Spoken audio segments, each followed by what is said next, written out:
What's good? What's good? What's good, everybody? Everybody doing? How everybody doing? See my people in the building. Got Dwayne, Daryl, K Savoy, Edwin. Salute to y'all, man. Appreciate y'all coming through. Y'all can make sure y'all can hear me all right. Make sure this volume on point for y'all and everything. Let me go ahead and also wrench up my guy real quick.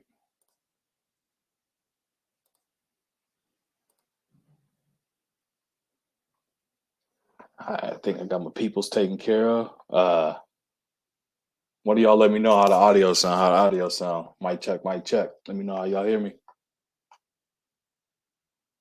Appreciate it, K Savoy. Appreciate it. Appreciate it. DP, my guy, what's going on, brother? Appreciate you coming through. Yeah, man, we got to get in on this NBA. What's going on, Dwayne? I appreciate it, appreciate it. Yeah, we're gonna have to get in on this home stretch, man. It's coming down. It's coming down to the home stretch. I think there's like what? Let me double check it to make sure, man. I think there's only like I want to say maybe 12, 13 games left, maybe 14 games left. Let's see. Let me take a look and see. 82.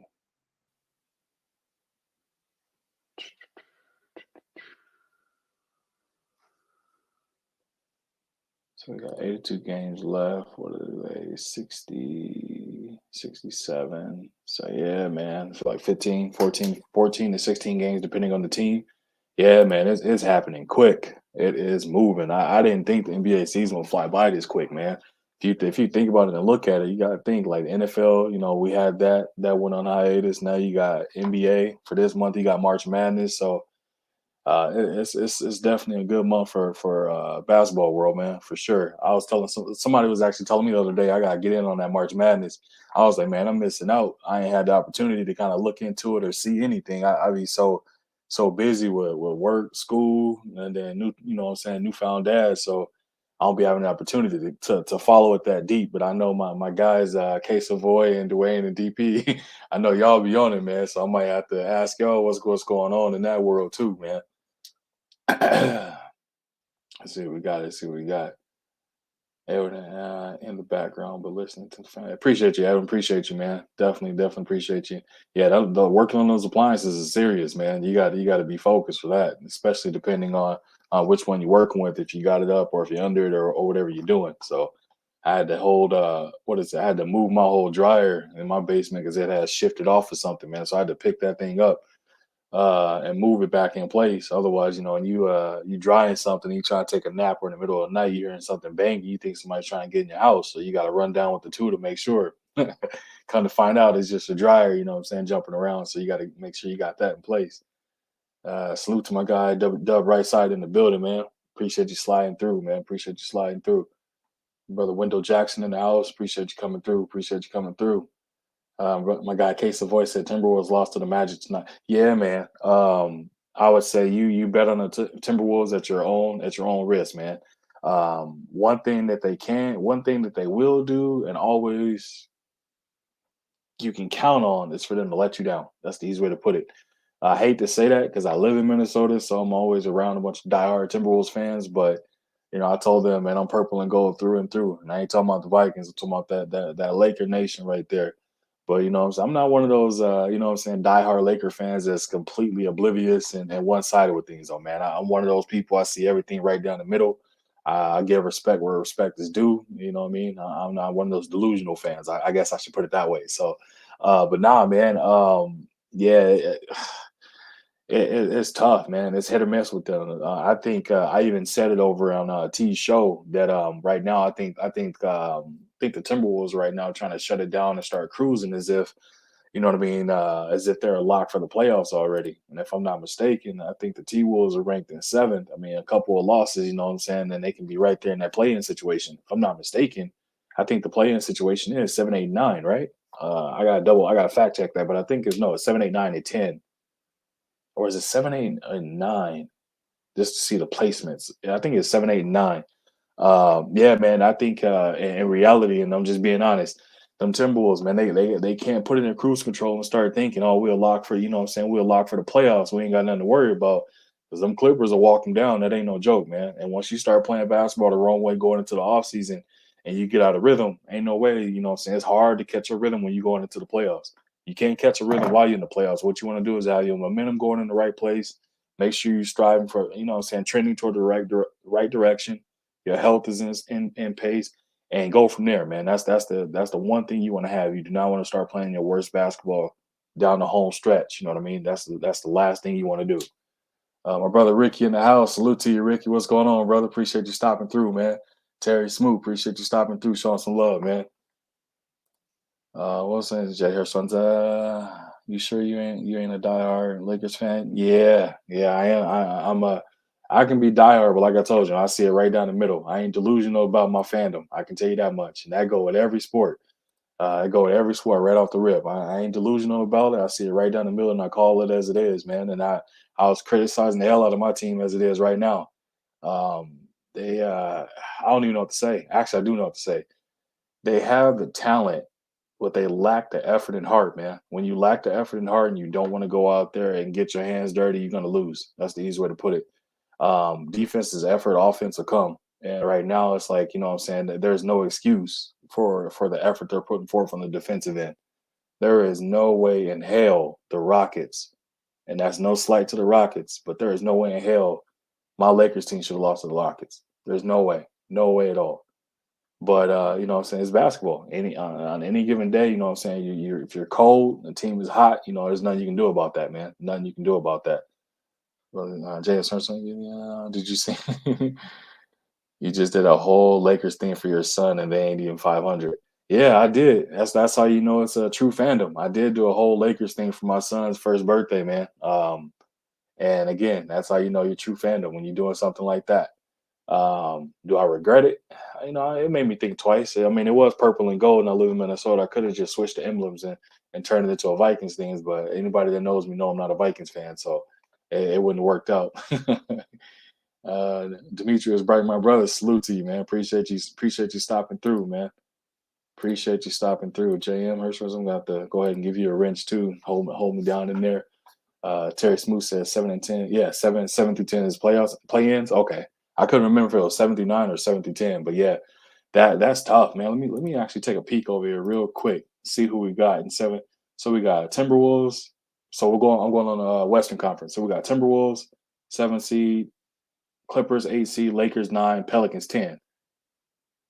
And before I dig into that, I'm gonna jump back to the East real quick. Give you that. We got Raptors is 7, Nets is 8, Hornets is 9, Hawks is 10. So I'm gonna go back to the West. Yeah, man, like I was saying, those Timberwolves they lost, and I feel like they're putting it in cruise control. Ain't no way you want to put it in cruise control and you losing to teams that you shouldn't be losing to. They're only what? They're only like a couple games separation between them and the Nuggets.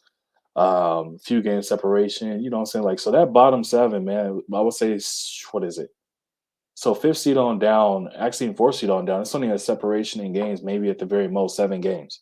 So I mean, you don't want to mess around with that. You want to make sure you're keeping your foot on the gas and you pushing to come down the home stretch, playing your best basketball, being healthy, and going into the playoffs.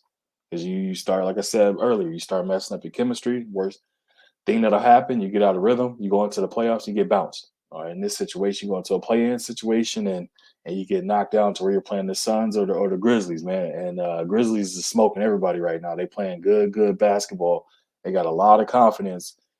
John Morant got them boys balling out of control. You know what I mean? Like so, Memphis is definitely doing their thing. I know the city is loving it too, man. They haven't had that kind of you know what I'm saying, buzz since the grind times back when Zach Randolph and all them guys was there.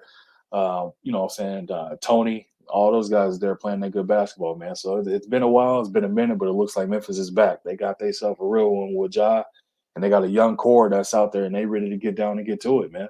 That's the east way to put it. So I would say you want to avoid the Grizzlies, and I would almost say also you want to avoid the Warriors. Only reason I say you want to avoid them too, man, is just because again, young and hungry. You got the Warriors; they're a veteran team. We all know the Warriors get hot, it's over. Everybody on that. I mean, they can put out a lineup thing. All of them shoot threes. So you got to be safe. Always got to be safe when you play in that Warriors team. Everybody else is beatable, including the Suns. I mean, you got to worry about Chris Paul's health. Who's going to show up? things like that, man. I mean, we saw last year. I personally felt that that championship was theirs to lose, and they lost it to the, what I'm saying, by wanting to do a pride thing and having DeAndre Ayton guarding, what I'm saying, Giannis straight up. All you gotta do is build a wall. All you gotta do is build a wall, make them to a jump shooting team. At that point in time, Giannis didn't have that same, what I'm saying, championship confidence that he has right now. I mean, look at him. He out here pulling up as if, what I'm saying, he been doing this his entire career. He pulling up shooting like he KD at this point. And he playing like a champion. He playing at the heart of a champion. He playing hungry. You can't overlook that. So that was the Suns' mistake, man. Can they get back to that situation, or can they get back to the finals and try to right that wrong? You never know. That's one thing you got to see. You never know what they can do, man. They got to try and get back. They got to try and see if they can, what I'm saying, try their hand at it again, man. As for the Clippers, without PG and Kawhi, I don't consider them a serious threat to make a championship run. So I'll kind of say that they'll be a tough out, what I mean, in the first round for anybody, or they might scare a team or two. It all depends on matchups. For my Lakers, we dead in the water. That's messed up. I hate to say it that way, but we dead in the water, man. My Lakers is dead in the water right now. They out there like the Titanic, you know what I'm saying, with Jack and his old girl. But at this point, you know what I'm saying, he Jack, you know what I'm saying. She done pushed his hand off and let him float to the bottom. That's what my Lakers is doing right now. Pelicans, same situation, man. I don't see them really scaring or changing life of anyone. They'll be a tough out as well, man. They'll be a tough out. Let me jump back in these comments to show some respect to what we got. My brother Casey Boy said, and that's going to be hard beat. Yeah, man. KB with KD back, that man is a absolute game changer in every aspect of it, man, in every single aspect of it. Chicago and the Warriors dropped 5 in a row. Yeah, they playing. I think Chicago, man, they're still recovering from a tough situation of everything they're dealing with. They had some injuries to some key players that contributed to the style of basketball they want to play. So I think that's the unfortunate thing. As long as they get healthy, they'll be right back there, man. Can't count them out whatsoever. My brother Edwin said, "Yeah, it's the microwave won't spin and got to put it back together." I'm going with my team, the Phoenix Suns, baby. I hear you, Edwin. Hey, no knock, man. I'm rooting for them. Like I said last year, I felt like it was their championship to lose, and unfortunately, they did lose it. And, they let Milwaukee, they let Giannis get loose, and Giannis got loose, and then he didn't look back, man. That man is playing. That man is a beast. He's playing as if like nobody can touch him. If only AD had that same mentality, he would see the same results. But AD got the heart of a kitten, and he's trying to say he got the heart of a lion. Again, that's no knock. I'm just telling you what I'm seeing, which is unfortunate because I root for the brother. I hope the best for him, man. But I'm just calling it as I see it. See my brother.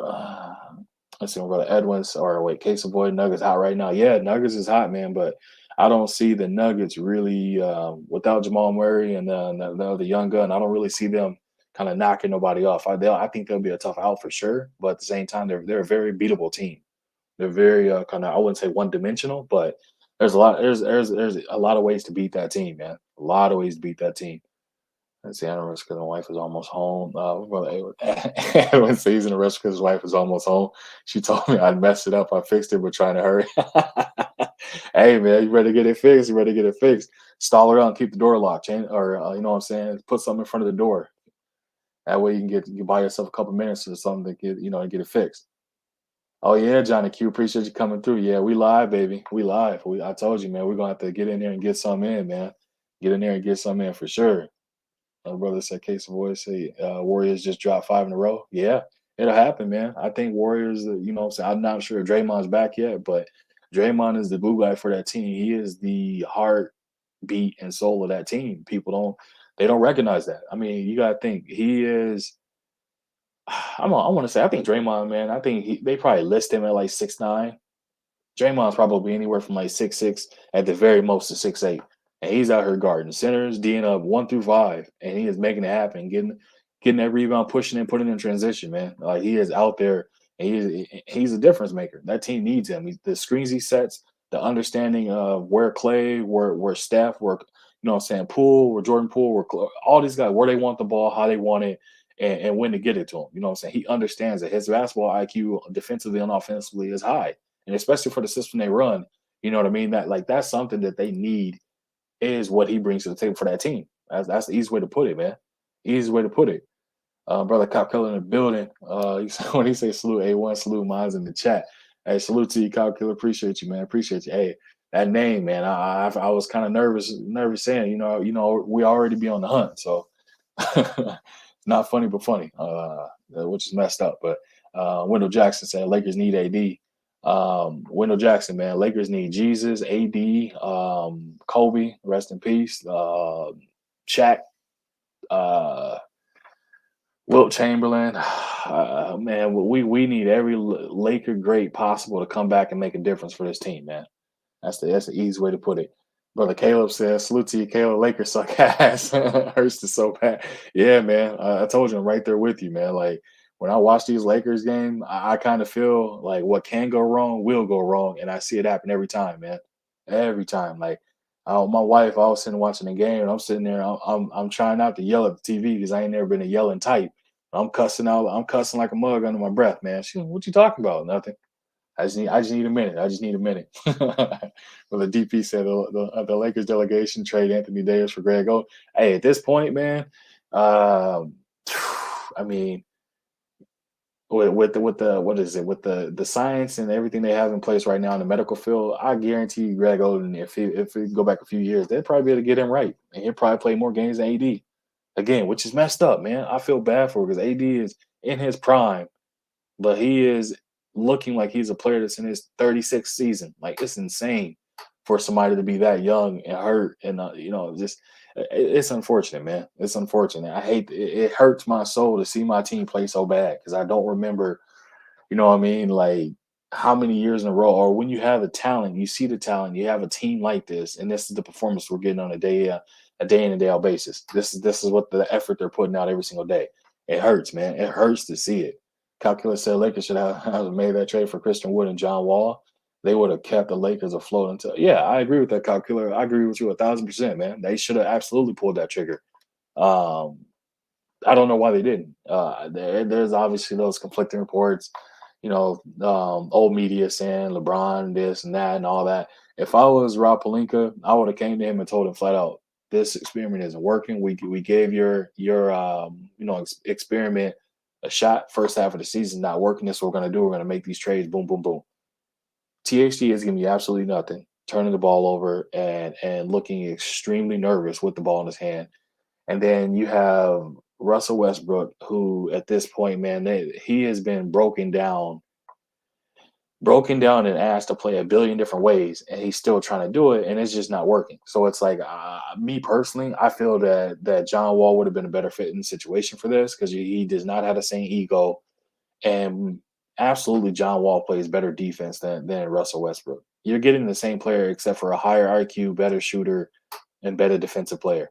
That's exactly what you're getting. Somebody higher IQ who's not going to turn the ball, who isn't turnover prone, and will be able to help and contribute to the team.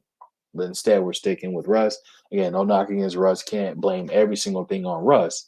You know what I'm saying? Because everybody's gonna say that's LeBron's scapegoat, things of that nature. But at the same time, when you're dead last in the league for turnovers and shooting, like how in the world are you going to be the Lakers of the point guard or the point guard Lakers? The point guard for the Lakers, and you are considered the next to bottom, if not within the bottom of around the rim percentage. There's no way that should be possible. Absolutely no way. You should not be tricking off that many layups. I don't care what you're doing. And he does this same left-handed layup that kills me. Like I'm not even left-handed, but these flip left-handed layups this dude keep doing, man. I'm just like, bro, cut it out. Either try and dunk it or just do right hand. Do a floater. Do something else, man. This little flip layup left-handed is not working. I don't know how many of those I've seen him trick off and miss, man. I was like, this is insane. Insane. I don't even know what to say. Brother Case of Voice said, Dale Bryce said, yeah, Stoller out, yeah. Jay Herschel said, I can steal a center to target. Yeah, man. Yeah, AD is brittle. AD is brittle. Let's see, Caleb said, ever since Phil and Jenny split up, trash. Yeah, that's a fact, man. That's a fact. That is absolutely a fact. It's been again hard to watch, and you don't even know who's running the Laker organization at this point, man. You got Jenny Bush taking. They got Phil Jackson there. They got the Kurt Rambis, his wife. I'm just like, what the hell do they have to do? Like, what is? I'm not even gonna go there. This ain't about the Lakers. I'm just kind of touching base on everything, but at the same time, man, it's frustrating. I'm gonna have to do a whole different rant video about my team some other day, man. I have to share how I really feel so y'all can see it, and you'll understand. You know what I mean? Case of Boy said Curry been carrying the team since Green and Clay hurt, but now Clay back. Yeah, Case of Boy. You're right. It definitely was. It was him, and I think the team they were playing completely different because they weren't relying on Clay to go out there and do scoring, or they weren't relying for Clay to be Clay.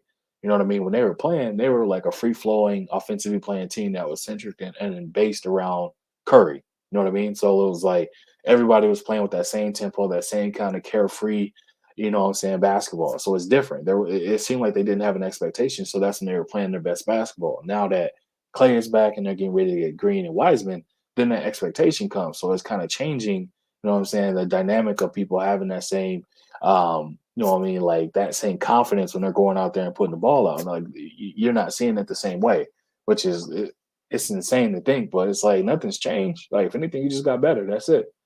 Let's see. LeBron lit up the last week with a 56 point, and I hurt his knee. Yeah, case of boy, man. It took 56 to get a little W, but what happened then? You know what I mean? Like he that old, so that tells you what people need to step up, man. You can't sit there and rely on a guy that's didn't play this many minutes on that many miles on that body and expect him to be able to carry this team like that. I would think the AD would look at it and say, you know what I'm saying? I'm in my prime. This is my team going to carry him. Can't. That's a way to put it. He doesn't have that mentality of saying like LeBron, I'm taking a man on. I'm the best player on this team. You can be my second fiddle. I'm MJ, you're Scotty. You know what I'm saying? I'm Michael, you're Tito. Like he doesn't have that mentality, which you're it's pretty evident you're seeing it, which is again unfortunate and it's annoying to see, man. With all that talent that AD has, it's annoying to see everything that's going on with him. That's the easy way to put it. Demetrius Bright said, "What do you think about Skip and Shannon referring to Westbrook as Westbrick?" um, it is between the lines. It is a basketball thing, so it's in between the lines. For a basketball name. Like they had what I think Magic. What was Magic's Tragic Johnson or something like that? Yeah, it was Tragic Johnson. Then you had a couple other players. You know what I mean? That had these nicknames because they were playing. You know what I'm saying? Bad basketball. That's what fans do. That's what people do. They rag on you when you're playing bad, and they sing your praises when you're playing good. So I think with Russ, he just got to focus on him and play basketball, man. Stop worrying about everything else. Actually, you know what? I take that back. He needs to worry about the fact of winning.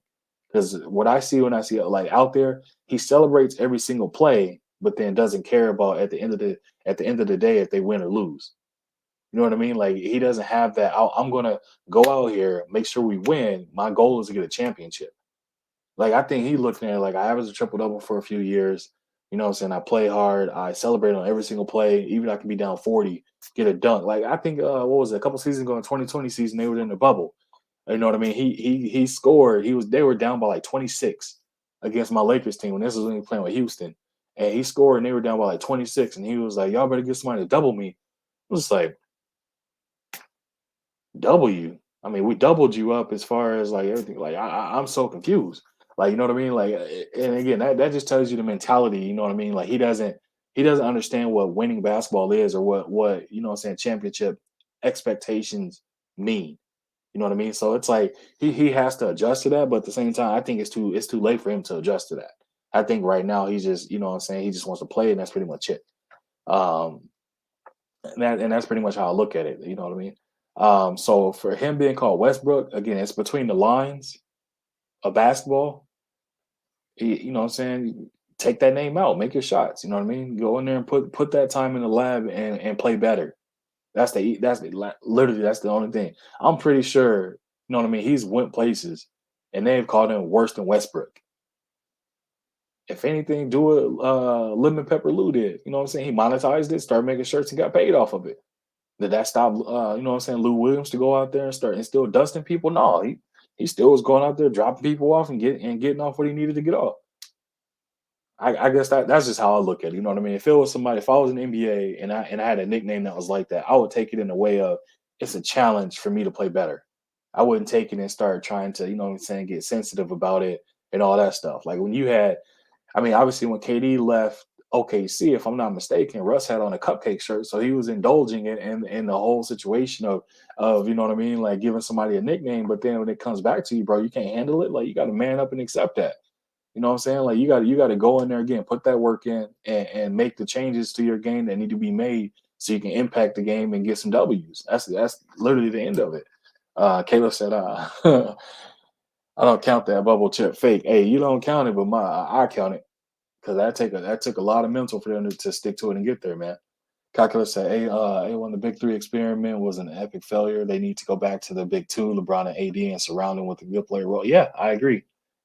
I agree 1000%, which is why I said I think they should have pulled the trigger on getting Wood and then also getting John Wall. But hey, man, I'm not a GM and I'm not in that front office, so you know what I'm saying, I can't really do anything about that. But Brother AD said Terry Smooth AD can't stay healthy. Yeah, that's a fact, man.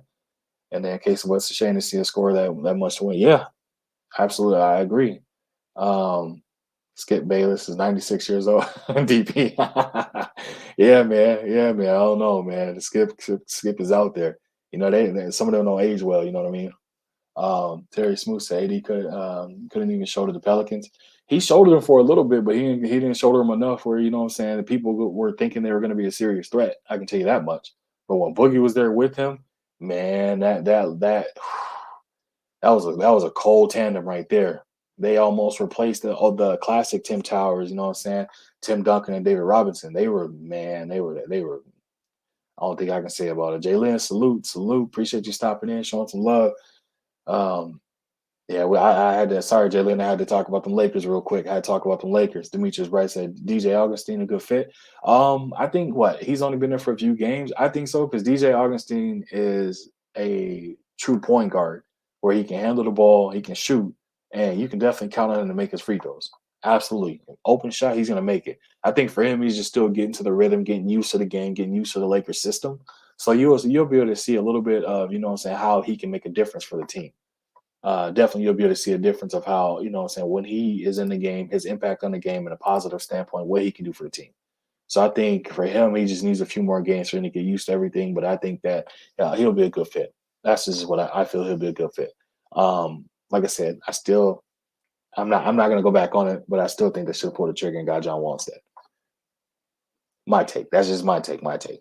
Um, Cap Keller said the problem with AD is he don't want to play the center unless it's down the stretch. The Lakers are supposed to sign a viable big to shoulder the center spot. AD can play a weak side. Yeah, that's a fact. That's a fact. And you know what's funny is their best lineup is when he plays the center. And my whole thing is, why do you not want to play the center when there isn't a center in the league that can guard you? I guess when you are having to deal with well, actually, even when you let's just say Philly, for example, you know what I'm saying? When the Lakers play Philly, he's not gonna guard um Joel Embiid. You know what I mean? They're gonna have Dwight in there to deal with that. But when they did, you know what I'm saying, when the Lakers did play Philly and they did go head to head, he took it as a personal challenge upon himself because he saw Embiid had just been dropping everybody off for 30 plus a game, 30 and 10 or 30 and 15, 40, whatever the case may be. You know what I'm saying? And he was like, that's not going to happen to me. What did he do? He got a couple blocks on Embiid and he dropped 30 on Embiid.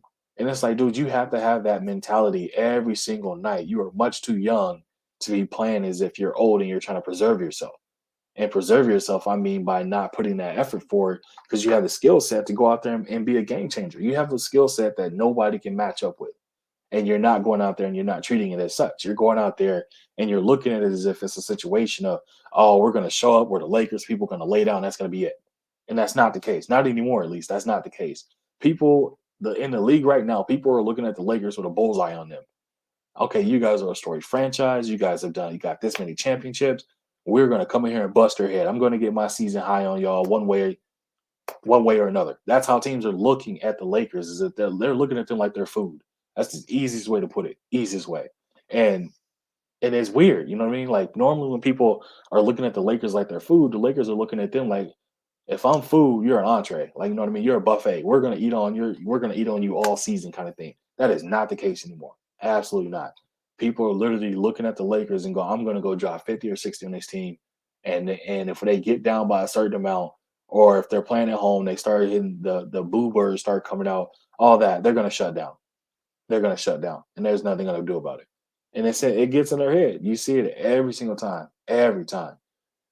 See, Brian Wise said I could guess the Lakers could have had DeRozan. Yeah, they could have had DeRozan, but the thing is, it would have probably been a slightly different dynamic just because in Chicago, it's a different kind of style of ball they're playing. You know what I mean? It's not centric around them having a stretch four, even though they do have gosh, I forgot his name, but their center is nice.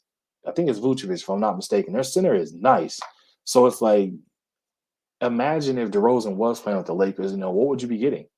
Would he have the same mentality he has with Chicago? In Chicago, he knows he's 1A to Zach Levine being one. You know what I mean? Like he knows they're the top two. In a situation where he's coming to a team where you got LeBron and AD, would he try to drop back and be like, "Oh, I'm the third fiddle," and just play however, or would he come in with that same mentality? You know what I mean? That's what you'd want to see. My brother Divine in the building. Salute to you, man. Appreciate you stopping through, bro. 2022 champions will be. He said the Suns and Valley Boys is not a debate. Hey, man, I just touched on that earlier. I was saying I feel my personal opinion about this is that it was their championship to lose last year, and they gave it up by trying to play pride basketball by allowing DeAndre Ayton to guard Giannis straight up, which I think was a mistake. Everybody knows the rule of thumb if you wanted to have an opportunity to win is build a wall, right? They could have built two walls in two different ways, but they didn't do that. So what did Giannis do? Giannis was like, "Oh, you guys are going to do? You're going to play 1-on-1. I'm going to drop 40 and 50, or I'm going to average damn near 40 plus for the finals. I'm going to go at y'all because I know nobody's going to match my tenacity. Nobody's going to come out here and lay it on the line like I do." And I think that's how Giannis attacked it, and that's how he played, man. And I was like, yeah.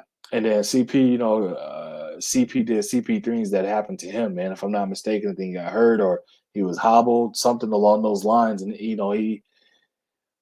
didn't show up when they needed him the most in every aspect of that way. And it sucked because I think that if I'm not mistaken, also Devin Booker was kind of what I'm saying, hobbled in the finals as well. Again, so you're not seeing, a full force team, but at the same token, like that's a part of the game. The game is who's ever the most healthiest. You know what I mean? Like health has a lot to do with winning the championship as well, and a little bit of luck and health. If you are healthy at the right time, which would be the finals and those key games and whatever the case is, if you're healthy at that point, the healthiest team typically wins. And that's just the facts of the healthiest one. And so the Suns just had a situation where they had a few of their key big guns that were down, and that's the unfortunate thing. And I wish what I'm saying, Devin Booker would have been 100%. I wish Chris Paul would have been 100%, and I wish that they would have absolutely played actual. You know what I mean? Played, and they would have built the wall. Then we would have been able to see, can the Bucks make an adjustment to this? That's what we would have been able to see, but we weren't able to see that. So I'm hoping, this time around, if it is a finals repeat matchup or matchup repeat, I'm hoping they make that adjustment. But I think at this point it's too late because Giannis has that championship and he is out there playing like a dog right now, and he's playing as if that championship pushed me to make it was almost as if somebody having a certain having some one of the I would say steak, and it was like filet mignon or ribeye or a T-bone, you know what I'm saying, something like that. They had it for the first time and they want that feeling, and that's what they're going to get.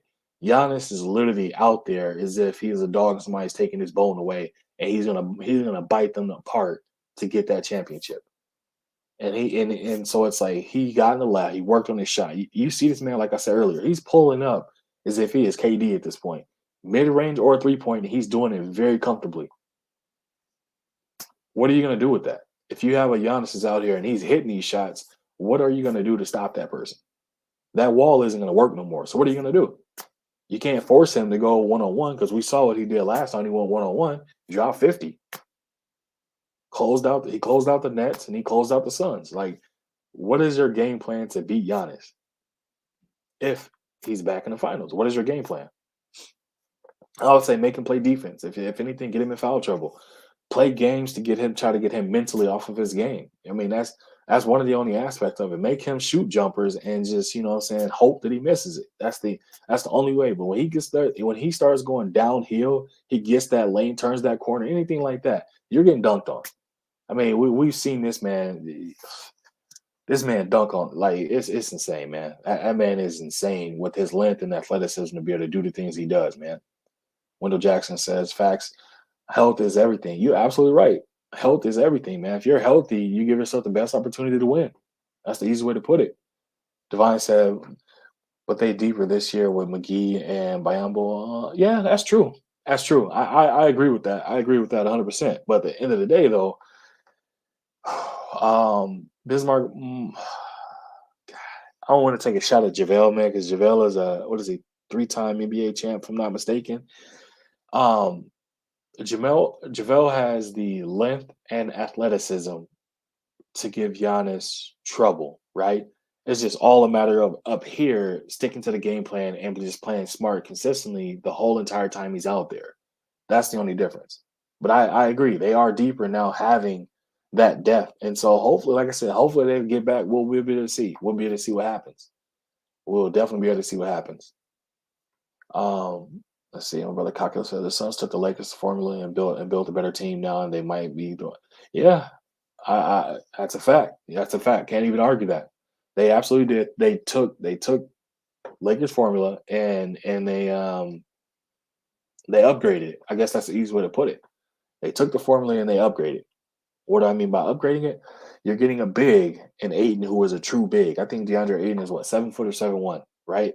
And he plays every bit of 7 foot and 7'1". And he is a bona fide shooter and he can score back to the basket or face up. And he plays defense. I mean, against other bigs, Giannis, I don't know what to call him, positionless player. I mean, you can't call him a big, but he has the height of a big, and he plays like a guard. You know what I mean? That's the easy way to put it. Easiest way to put it. Daryl says, I got Daryl Deloach. Salute to you, brother. He said, I got the Bucks winning the championship. Hey, can't really argue that, man. They're getting healthy. They are striving and peaking at the right time, and everybody again is healthy, and that's what they're doing. That's what you want to do. You want to peak at the right time, and you want to be healthy. That's the two main things you want to do. See, Divine says it may be very well be a repeat Suns versus Bucks. I don't see Booker and CP3 losing to the Bucks back to back. Hey, I don't see it neither. But CP has he's definitely let us down a couple times, man.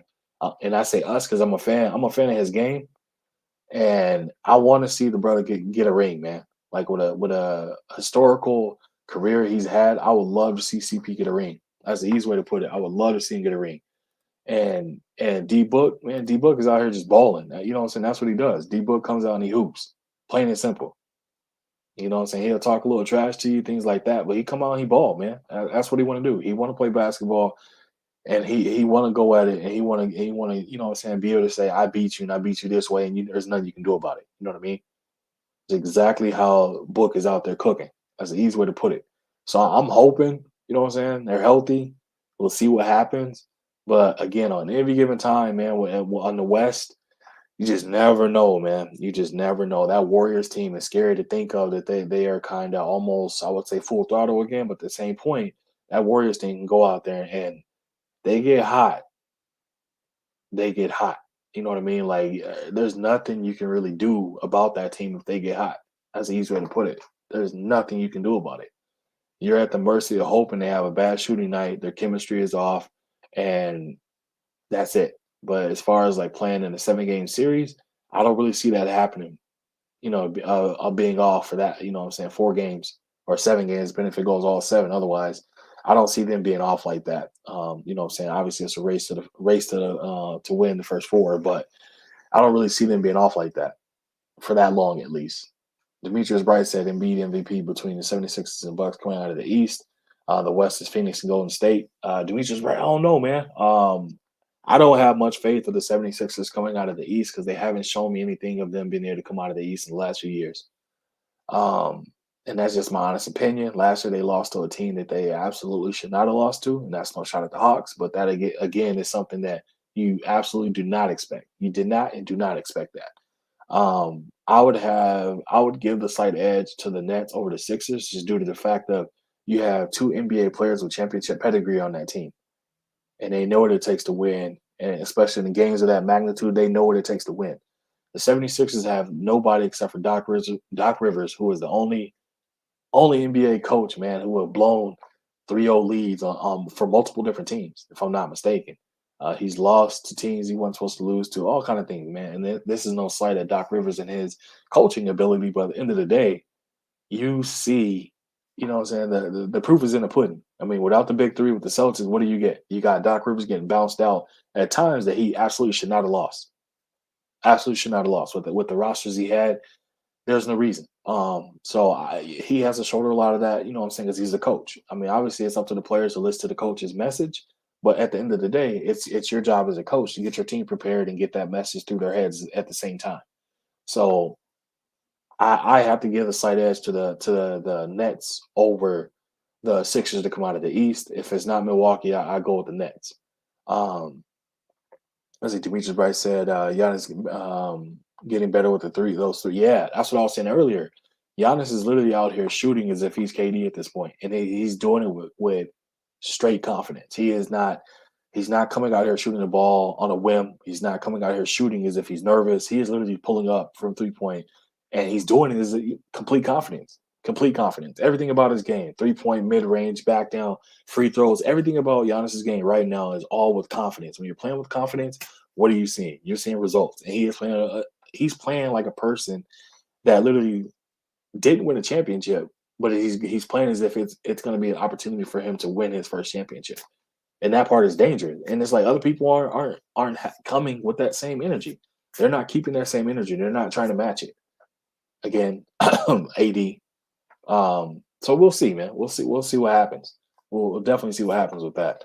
Um, yeah, I appreciate you stopping through, Devon. I try to catch your shows, man. I know you over on the other side of the world, so you run it first thing in the morning. I'll be up at the crack of dawn, man. My son is awake bright and early, so I try and catch it and throw it on, and hear you out when you drop some lives in the morning. So definitely make sure, man. I think I plugged you with that that wrench too. Make sure you drop the link in the chat, so then that way, if anybody here that ain't following Divine, make sure you hop over and follow that great brother. Definitely got some good content on that boxing talk, man. Let's see what my brother say. Demetrius said the future big three, 76 Embiid, Harden, and Beal, they're coming, especially if they keep Maxey. Demetrius, I hate to say it. In order for Bradley Beal to come there, they're not going to keep Maxey. They're not going to be able to. I don't think the Wizards would accept anything less to get Maxey, Tobias Harris, and some draft picks in order for them to get rid of Beal. That's just my honest opinion. Just because they would want a player that at least can play right now that's somewhat proven, but at least we know that Maxey can play. They would want him in return. But if Bradley Beal went there, man, it'd be a nice little, you know what I'm saying, nice little three piece. But at the end of the day, Harden shrinks in the biggest moment, so it'll be a big three for the regular season. That'd be nice. I mean, that'll sell some tickets. That'll get the Philly fans, you know what I'm saying, out there in droves and excited. But when it comes times of the playoffs, you know what I mean, and putting in that work and making that run for a chip, you know what I mean. Like we'll have to see how that goes. That's yet to be seen. That's definitely yet to be seen. One thing about Embiid is he shows up when he's healthy. He shows up in the biggest moments. And the thing about Harden, regular season, the man is an all-time great in the regular season. When the playoffs come around, he shows up a little, but in the biggest moments, my man drops his jersey off in the locker room and goes to the strip club in the middle of a game. He hasn't, I'm just kidding. He hasn't really done that, but his game says that he's done that. You know what I mean? My man's he just disappears. He pulls a Houdini. Like it is insane how somebody can go from being like here to all of a sudden the biggest moment come, you're just gone. Exit stage right or left. I can't remember whichever stage. He falling off the stage at that point. I guess you can put it that way. Case of voice says 76ers are slipping. Hey, like I said, man, it's roughly what, but depending on the team, it's 14 to 16 games left, right? Philly lost to the Nets because the Nets came like a bat out of hell, man. They came with a point to prove, and the Sixers are just flat. They just came out flat, and they didn't recover. And the Nets did not allow them to recover in any kind of way. And so I won't say they're slipping too much. I just think that the Nets were just on their A game, and you got to see what the Nets are capable of. And obviously, they're still missing another big gun, man. They're missing Ben Simmons, which I think is going to be a game changer for them. So I'm excited to see when he comes, you know what I'm saying, comes back or he's able to make his return. I'm excited to see what they look like. I'm very excited to see because I'm a fan of basketball and I just love seeing smart basketball no matter who's playing. I think my wife one time, caught me watching the Spurs versus Thunder or what was it? I was watching, man. I was watching pretty much the I mean, I can tell you real quick, man. I think I was watching a Rockets game and a Magics, or they were Rockets playing the Pistons. It was just like a game that there's no way in hell of any interest that anybody has unless you're, betting on the odds or something like that. No game anybody would be watching. And I was literally just watching just because I wanted to see, like, I love watching basketball, but I like watching smart basketball. And some of the times, man, when I'm watching it, I guess I hate to go back again with my Lakers team, man. Like, it's just not smart basketball. It's not intelligent basketball I'm seeing, and it's just you're seeing you're seeing a glorified high school team out there playing against a pro team. Yeah, that's the I hate to say it that way, but it's the truth. And if you're just hopping in, make sure you hit that like button, subscribe to the channel, hit that bell icon, get all the notifications when I go live or drop videos. I'm definitely gonna try to increase the output of these videos and giving you all this content, man. Let's see what else we got here. Demetrius Bright said Curry's performance at the ASG inspired Giannis. Yeah, absolutely. I agree with that. Case voice said, damn, Knicks have won 3 in a row and up by 10 on the Grizz.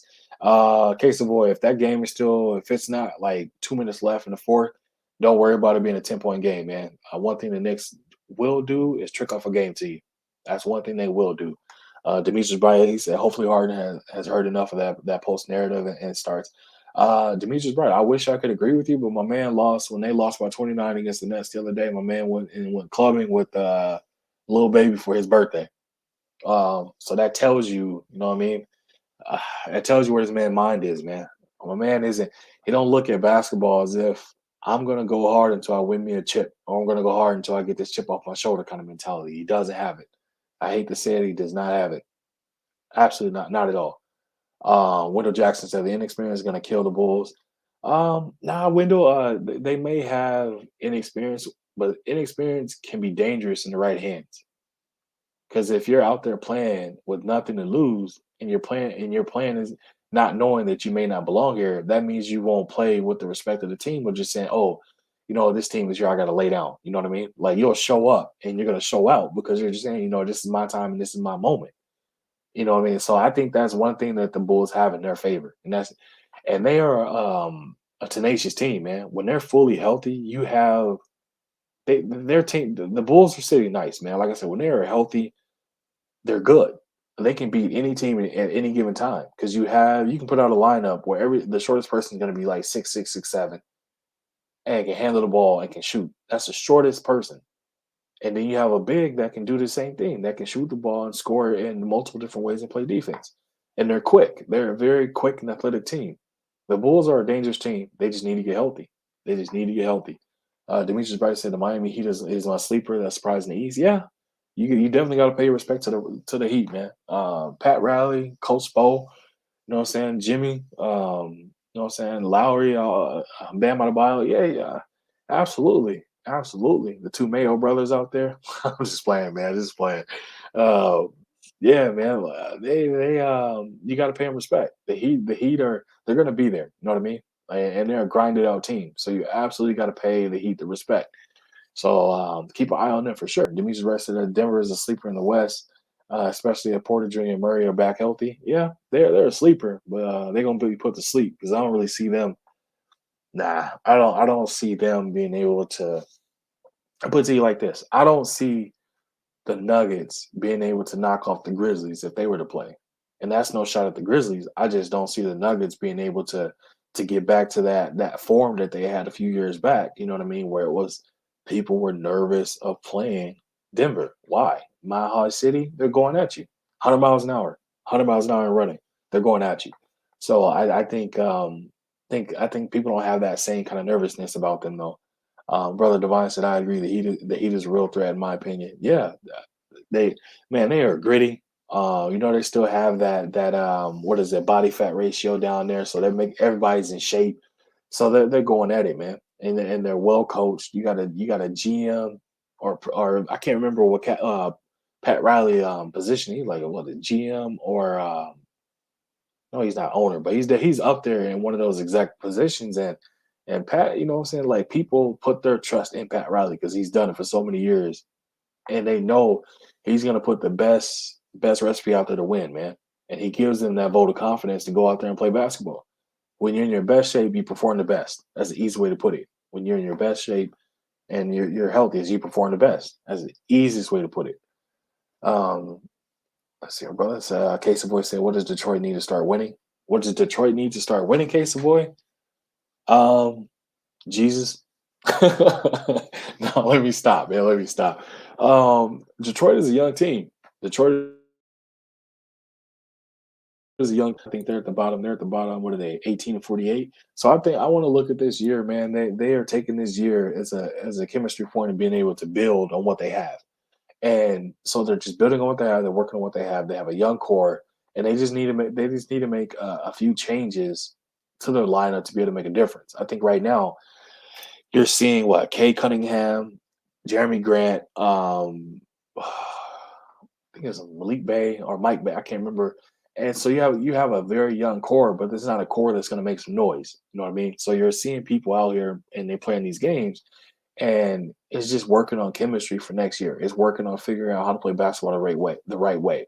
They're working on situational basketball in the middle of a game. So it's like this year is kind of almost like their rookie season as a team. And so next year, I think is when they're going to look at start trying to be able to bring it to light, doing things like that, man. So it's like we'll see. I think that's what's going on for them right now. But I think it'll make a big difference for them though.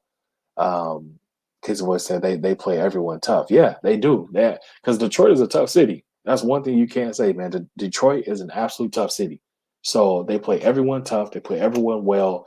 It's just a matter of you're just running up against teams that just what I'm saying they have the leverage and they have the advantage on you. So what do? You know what I mean?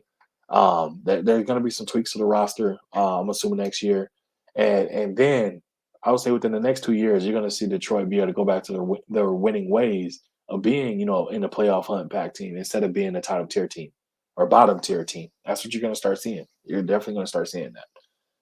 Demetrius Bright said Utah or Memphis. Oh man, I'm going Memphis. The reason I go Memphis is if you look at Utah when they were battling Denver a couple years back, right?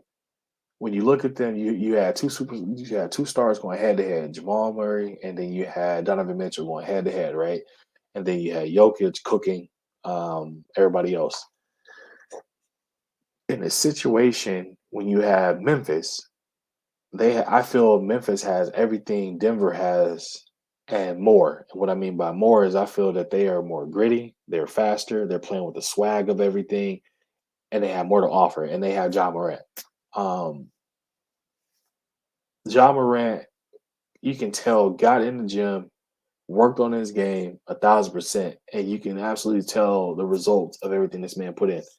And so I picked Memphis over the fact of I think Ja would outplay Donovan, and I think the rest of what I'm saying, the Memphis girls, they're gonna bring it. I don't even have to name other names. I just feel that the rest of Memphis is gonna play, and they're gonna follow in Ja's footsteps, and Ja's footsteps is gonna be over the face of many Utah players, and so he is gonna lead them, and they're gonna follow suit. They're gonna follow suit.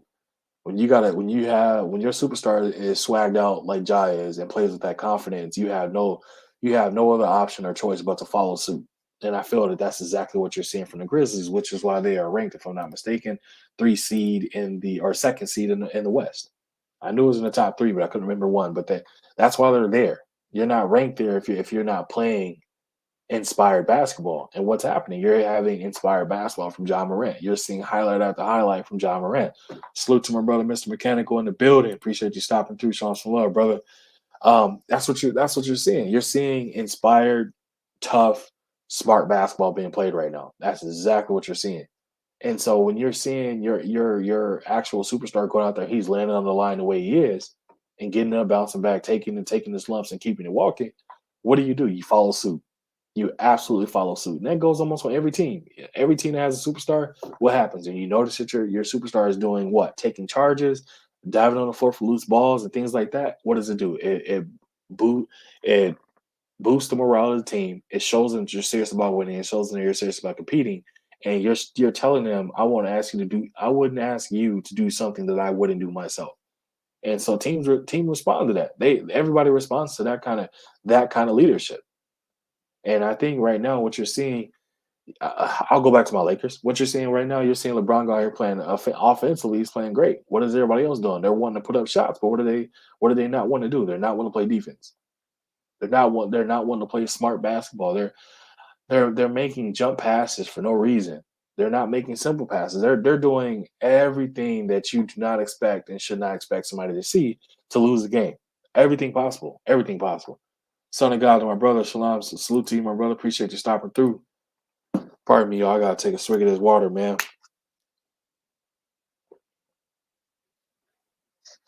But yeah, like that's what you're seeing. You're seeing a team that's just out.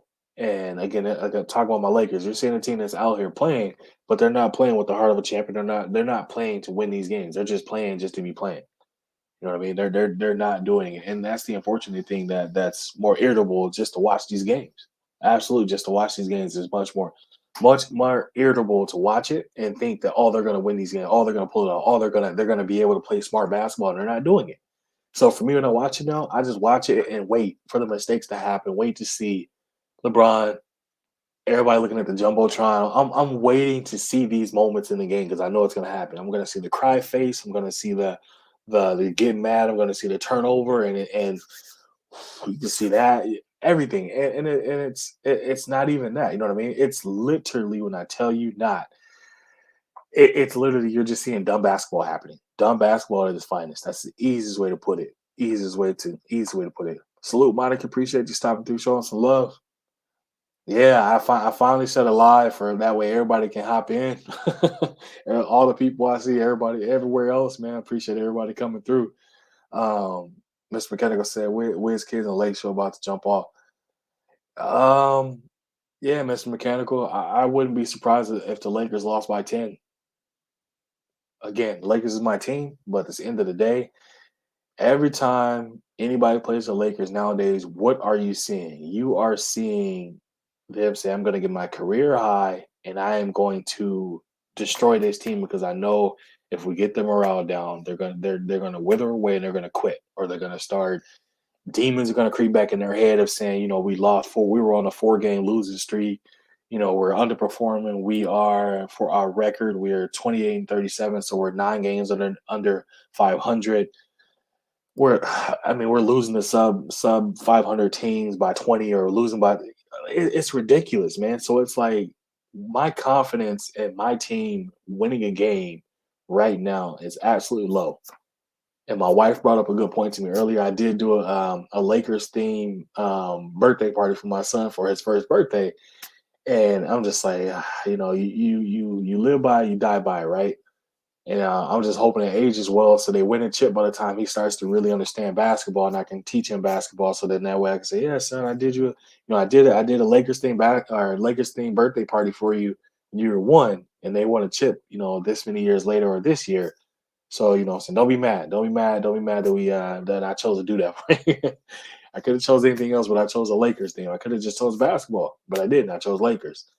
Um, so hopefully it ages well. If not, I'll tell him, hey son, you can like any team you want in the world. Your dad's just a diehard Lakers fan, man. Been rocking with him since I first got introduced to basketball. Jalen says, so what's the fix? Players, coach? Jalen, if I'm being honest with you, both.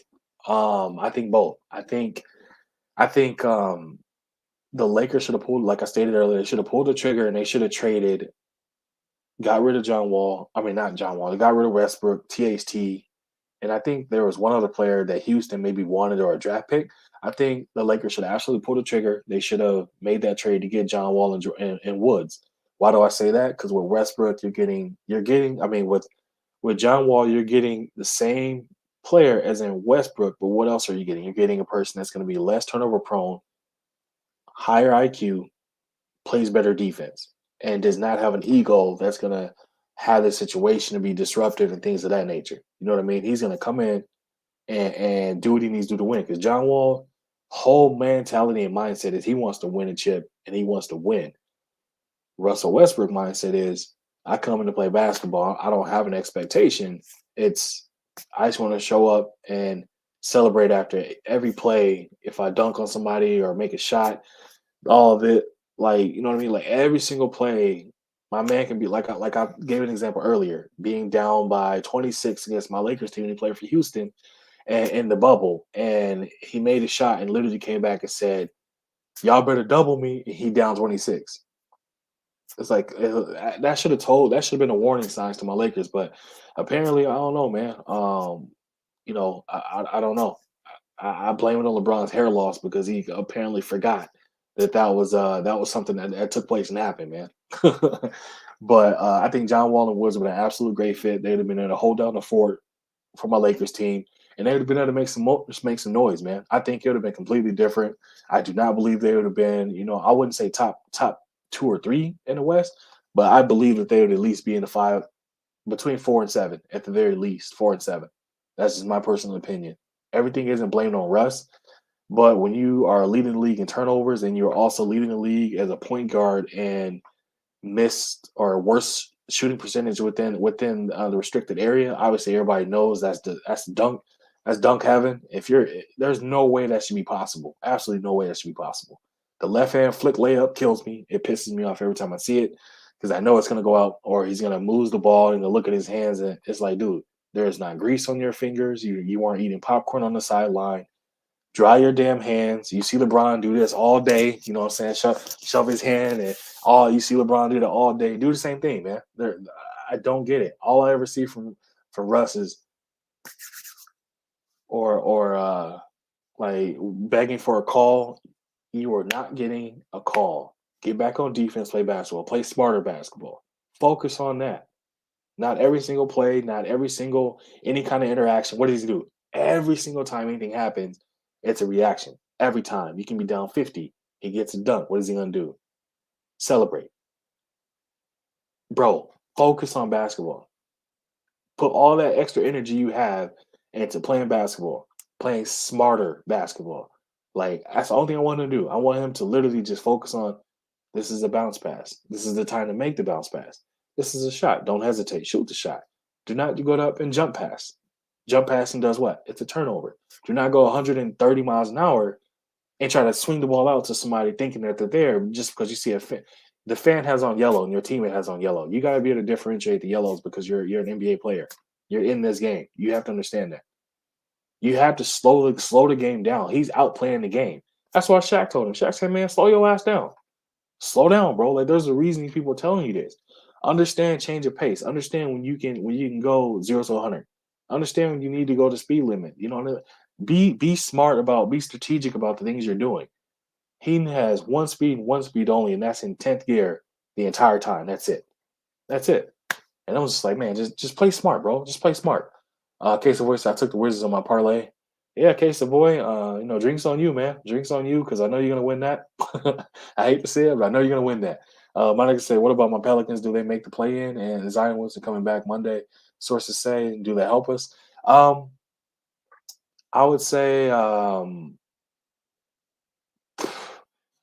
because they are a 10th seed, huh? I would say they have a chance at making the play-ins. They absolutely have a chance. I'm not even gonna write them off. They absolutely have a chance to make. They have the same chance as my Lakers. They have the same chance as the Clippers and the Timberwolves. Because anywhere from 7 through 10 on any given night, any of those teams can beat each other. Not one of those teams you perceive as the best team and it's a for sure win. Not one of them. Which is I wouldn't say sad. It's kind of sad, but if the Clippers had Kawhi and PG, they would not be in the AC. As easy way I can put that, but they don't. So for 7 through 10, there isn't a guaranteed win. Any one of those teams can knock each other out. Any one of them. Like if I was to have a bet on if they were to play, each one of those teams were to play each other one time, I have no clue who would come out the end. No clue. There's a tournament between. I have no clue. Absolutely no clue. I would wash my hands of that and just watch it. I would absolutely wash my hands of it and watch it. Because I would not know. Mr. Mechanical said Wallstar, Wallstar a better shooter than Westbrook. Westbrook too. Yeah, John Wall is a better shooter than Westbrook. That's why I said you're getting the same player except for a higher IQ, better shooter, better defense, and no ego. And you're getting a much better player back. That's the easy way to put it. But they didn't pull the trigger because they were listening to LeBron and now Rob Pelinka and them, and you're getting Jenny Buzz getting advice from Jimmy Johns. I mean, and that's a shot at the Ram like Kurt Rambis and his wife. Why in the hell are you listening to them? What in the hell has Kurt Rambis done that qualifies and say this man he knows how to win. He is a winning voice to listen to. What has his wife done? Absolutely nothing. Why are you listening to these people? I'm so confused. I don't get it. I will do a video a different day about that, and I will rant to whoever is a Laker fan or Laker Nation. I will rant my head off to those people about my feeling about that. I will absolutely go down through that.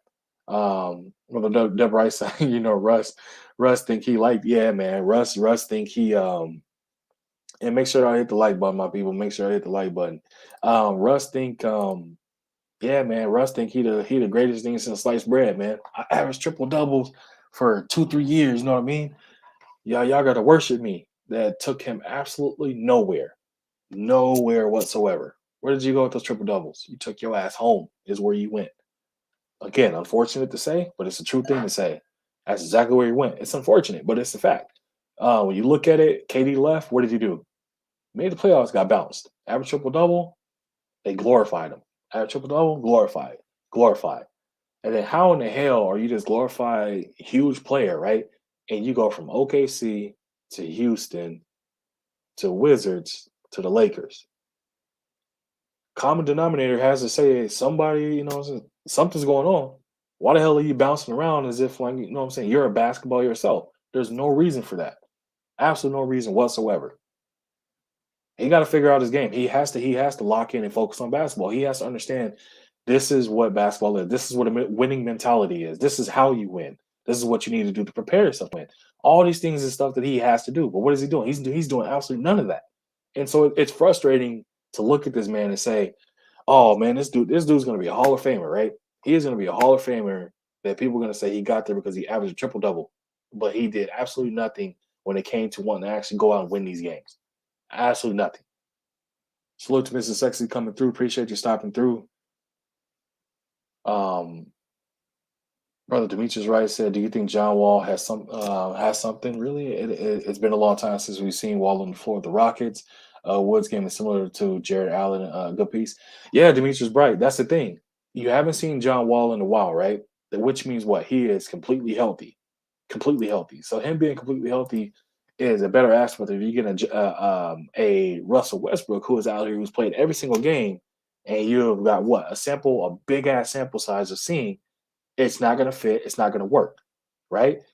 And then outside of AD, who is your other semi-big or powerful you can consider that's a scorer? Who else on the team is going to be your scorer? Who else? Nobody. You got LeBron out here, right? So my man LeBron, I'll say this about LeBron, right? I'm not a LeBron fan. I'm not a LeBron witness. But I'm not a LeBron hater. I respect what the man does, and I respect what he brings to the table, right? LeBron is 129 years old with a hairline of an ancient mummy, right? I'm just playing. I'm just playing. LeBron is bulked up in a way where he's playing because he knows he's gonna have to play very physical, right? So with that, if you look over the years of his career, he changed with the style and system of where he was going to play and what's going to work. So with the Lakers, he's bulked up because he knows he's going to have to bang it out with these bigger guys. He's going to have to play the 4, he's going to play the 5, things like that, right? So that's why he's this size. Now the downfall to that is you see him taking more and more plays off because he's tired. It takes a lot for you to carry around that size and to do all that, what I'm saying, that fighting with bigger guys like that. It takes a lot. When he was with Miami, he was slim. You notice that. When he was with Cleveland, he was slim at some point. He bulked up and he slimmed back down. All these things play a major role in how he plays the game, and it affects how he plays the game. You know what I mean? So you have to look at these things too. But Wall and Woods would have been a life-changing differences for the Lakers. Obviously, they don't have DeRozan. DeRozan would have probably made a difference too if he would have been able and allowed to play how he's playing with the Bulls. Because right now, again, it's between him and Zach LaVine. It's 1A, 1B. They're back and forth. They're exchanging that. With the Lakers, he would have been third fiddle because you got LeBron and AD. How would his mentality have been in that situation? That's the thing that I want people to kind of think about when people are saying, "Oh, DeRozan could have went there and this could have happened." You got to think how his mentality would have been. That's the other part about that. Other part about it. Peace be free in the building. Salute to you, brother. Appreciate you stopping through, man. Appreciate you stopping through.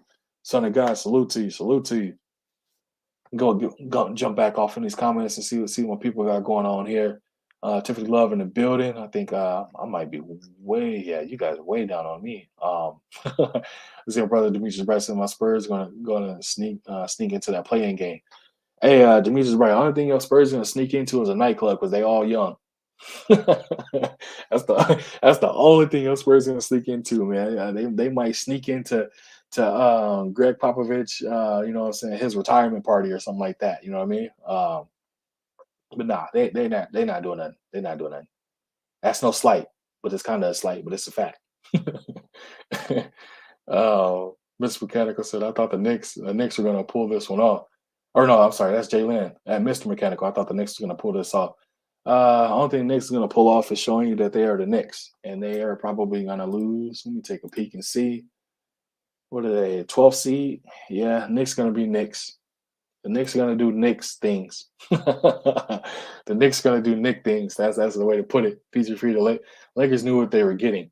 Yeah, they definitely knew what they were getting, but they thought they were sold a bill of goods, thinking that they had a Ferrari, but come to find out that Ferrari had a minivan engine in it. That's what they found out. You know what I mean? They found out that Ferrari was missing an engine. I guess that's what it said. So they got to yabba dabba do and pedal with their feet, pedal with their feet with that, man. I honestly I cannot tell you, even though LeBron might have sold them on the idea we can make this work from a GM standpoint and being there to stand on your own, understand he's playing with a Lakers franchise that is a stories franchise that you have to trust your instincts as you're being able to make trades and things like that. There ain't nowhere in the world you should have listened to that and said, you know what, we're gonna listen to you and you're gonna take us to the promised land of it. You listened, nothing happened. That's when you pull the reins back and you say, okay, we're gonna pull the trigger and make this trade because this experiment is not working. You're not getting any younger, and we have a team that's built for the fact that if we get into the playoffs, we can make some noise. We're gonna make this trade, switch it to morale, change the chemistry and the energy in this locker room for it to be something that's gonna make a difference. Because right now, all thing your sins are showing up. They are literally the embodiment of what Marshawn Lynch said. I'm just here so I don't get fined. I kid you not. The Lakers are literally playing as if they're here so they don't get fined. They're not playing to win a game. They're not playing to transition and move forward to build on anything. They get a win, lose 3 or 4 games. Get a win, lose 1 or 2. Get a win, lose 1, get a win. It hasn't been anything. The only thing that's been consistent is inconsistency. The only thing that's been consistent besides inconsistency is them losing multiple games in a row at different points after winning a game. And it's like, what do you do with something like that? You know what I mean? What do you do with something like that? It makes absolutely no sense to look at it and you see that. No sense at all. No sense at all. Brother DP in the buildings. Man, Russell seen his best days. It's over. Yeah, DP.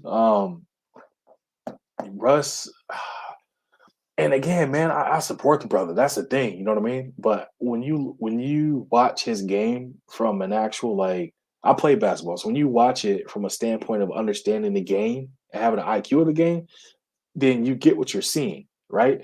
And so Russ, what are you seeing? You're seeing somebody that's literally out here.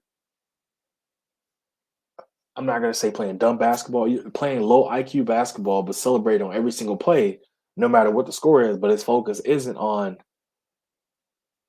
pushing and trending forward, trending towards a championship. That's not his focus. And you can tell. And so that's the thing that's frustrating. Like I said, when I'm watching these games and when I see him with the ball in his hand and he starts doing this little his little skip and speed. I'm like, that's a turnover waiting to happen. I already know it's a turnover. I can close my eyes and literally say it. I was sitting watching the game, right? My wife, she knows she'll let me watch these games. She knows how my Laker fandom is, right? I'll be watching the game. My wife will be sitting there, right? And I'll be sitting there, and all of a sudden, I'm just like, fuck. She'd be like, what? And I was like, watch this turnover happen. I'm like, what do you mean? Watch zero with the ball. Watch what he's going to do. All of a sudden, you see he's looking at the ref. And I'm just like, man, every time it's like clockwork. Every single time, like clockwork. You know what's going to happen. You know what's going to happen. And so I'm just like, yeah, I've had enough. I can't handle it. I need him to go back to OKC and put on a show there and just average triple doubles and get bounced in the first round and enjoy his time, man. That's that's that's yeah, that's that. I had to leave it there.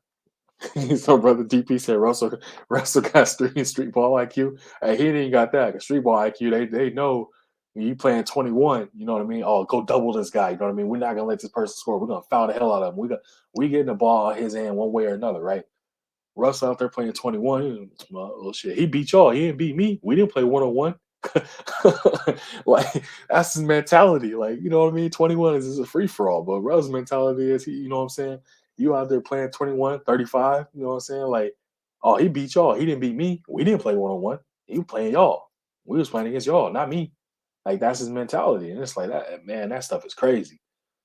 Stuff is crazy. Um, Let me jump back in this chat real quick. Jalea said, can they really put Westbrook?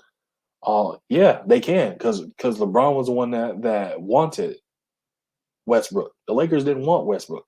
They did not want him.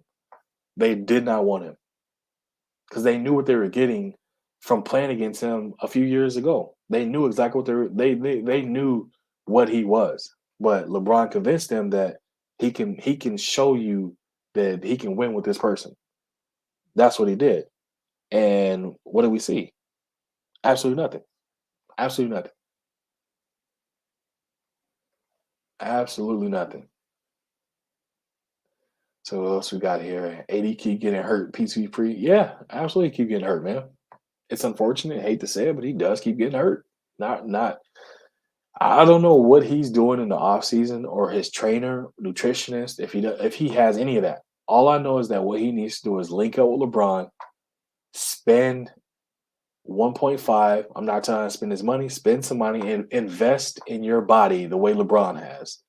The exact same way. Invest in your body.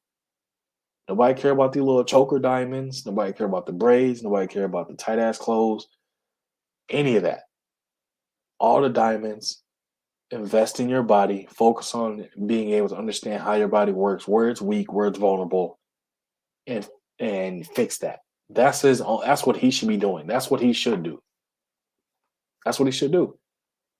If LeBron hasn't told him that, he needs to tell him that. He needs to tell him that if he hasn't told him that. Monica says, so do they have a chance to win the Lake or do they have a chance to win the Lakers against the top of Davis come back and play well? No. In a series, no. Because I mean, we've seen what it is the Lakers bring to the table, right? We've seen this every time. What do they bring to the table? You're seeing you'll get 3 quarters of good basketball, 3.5 quarters of good basketball, and then all of a sudden, boom, just happens. Just flies off the rails. The gas line gets the brake line gets cut, and they're just going downhill. Don't know how to stop it. Don't know how to stop it. So I think I would say for this season, yeah, they're going to be first round. They're going to be first round out. That's the easy way to put it. They'll be a first round out, and nothing they can do. Nothing they can do. Absolutely nothing they can do. Make some changes in the off season.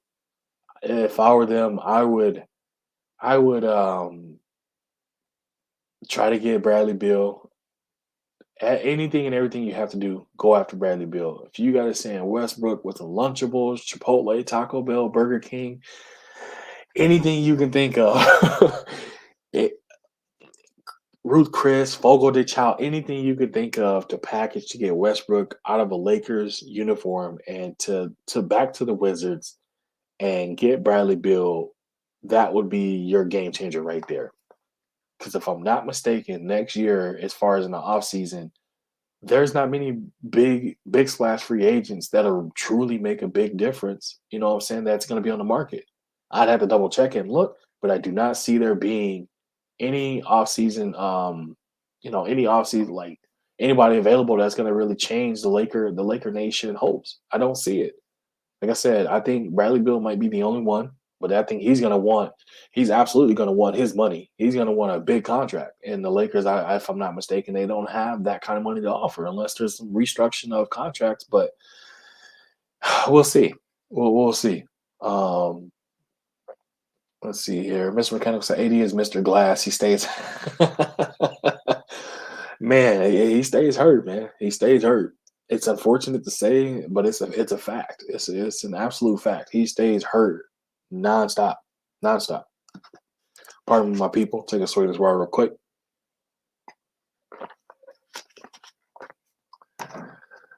Let's see what else we got in the chat here. What else we see in the chat? He said Jalen says Blue okay. Yeah, I texted him. I texted him earlier. You know what I'm saying? He's just in the hospital battling up. I told him he got to get some rest. Said I told him I was like, all your peopleization will be here waiting for you, man. And he told me, it's I ain't gonna share too much, but he said, man, it's hard not to be active. I told him, hey, if God decides to make you inactive, it's gonna be hard for everybody to accept that, man. You got to make sure that you get that rest so you are active for everybody and being able to be there for your family, man. I was like, you gotta take your health first. People understand if you have a day or two where you know what I'm saying, just recover. Just focus on your health. You know what I'm saying? Obviously everybody wishing you well and hoping the best for you. And that's what you need to be focusing on. I said, now don't make Mrs. Blue. If Mrs. Blue come out and say something, you already know you're gonna have to sit down one way or another. So yeah, he just resting up, man. So definitely got the wishes out to the great brother. And like I said, I text him. I got on him because I told him I'm always texting Blue, man. I'm always messaging, checking on him, seeing how his health is doing, checking in on him, see how everything's going and things like that, man. I do it all the time. I do it with Monty Brown. I do it with anybody I have contact with. You know what I'm saying? Any of the guys that's been on it for me, man. I reach out, just make sure how the great brothers is doing, make sure the health is all right, and make sure you know what I'm saying you're taking care of your health. I do it all the time, all the time. DB Rock said they should have got Buddy Hield instead of Russ. I agree. I agree because he's a knockdown shooter too. So that's something you absolutely could have had. It doesn't. He wouldn't have been the person that's going to handle the ball and break somebody down and all that. But at the same time, when you have a knockdown shooter and you got a LeBron that's obviously probably the best passer in history, if not one of the best passers in the history of basketball on your team, like that man's gonna make some shots for us, man. He's gonna make some shots for us. Peace be free. Said Russell Westbrook needs to come off the bench. His pride and ego too big for that, man. He's not gonna do it.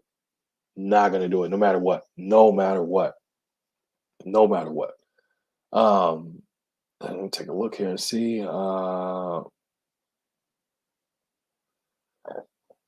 Mr. Mechanical said the facts LeBron's success is being surrounded by shooters.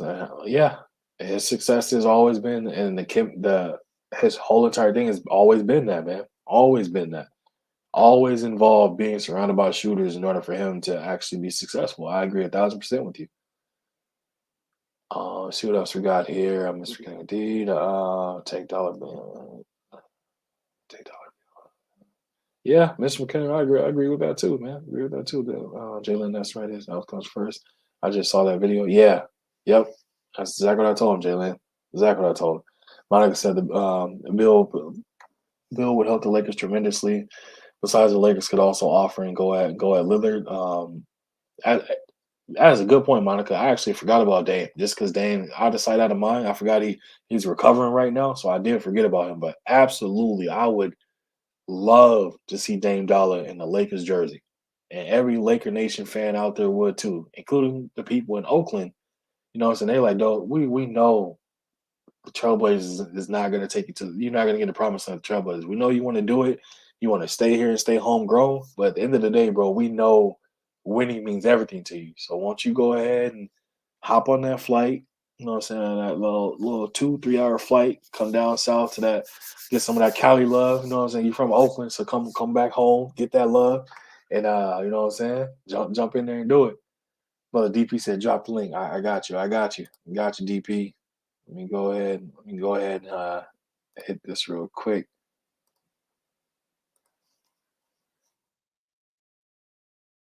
DP in the building. Let me once and make sure I got this right real quick, DP. That's my first time doing a DP, so I hope that's right. If it ain't right, I apologize, baby brother. Let me know when it pop up. Come on and cook with your boy. So Mr. Mechanic said, Dame being too dedicated, he ain't getting no. Yeah, man. That's what I said, Mr. Mechanical. Like, I think what thing is, Dame is dedicated, but at the same time he's smart. He don't wanna push himself out so then that way it make it seem as if he one of them superstars that demanded the trade. Dame is wanting to go ahead and actually allow he wants to allow and let them kind of push him out so then that way he can say, you know what I'm saying, I came and I put in the work. But look, I did what I could, and you know what I'm saying, I got moved. This is out of my hand. That way he's not gonna see that, hey, I think that's what Dame is doing, but I could be wrong. But I'm hoping he comes to Lakers either way. I don't care if it's via trade or him telling and demanding a trade. DP, what's going on, brother? What's happening, bro? So you telling me I'm your first guest? You the first one, man. You the first one. Wow, that's what's up, man. That's You what's up. I like this. You know, I'm all about basketball, bro. That's my shit. the, man, we was talking about that back on Blues Show. What was that, about a Yes, year sir. ago?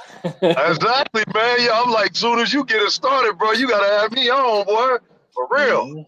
I told you, man. That's why I told everybody come mess with me. But I don't be having, I don't be going live too often. I did a few of them, but I was like, I got to get a set schedule in place. But man, I'm like, work, school, and dad Right. about to be dad times two. I was like, Yeah, man, I got I yeah. gotta find the right time. But you know, whenever I can support you, man, I just clocked out literally. I'm like, man, let me jump on and holler at my dude, man, so we can chop it up for a few, dog. You know, I appreciate you having me on, man. Real talk. For sure, I appreciate it, man. Always showing love, man. Always showing love. Every show we done been on, we done what everything boxing over at BF, over there Hey, cooking at wherever T. you At at, wherever you at, you know, I don't care if we going in there just cutting up. We gonna slip some basketball in every now and then, bro. Man, all day, all day. My brother. And speaking of BF, salute to you, great brother. My brother BF jumped in the building.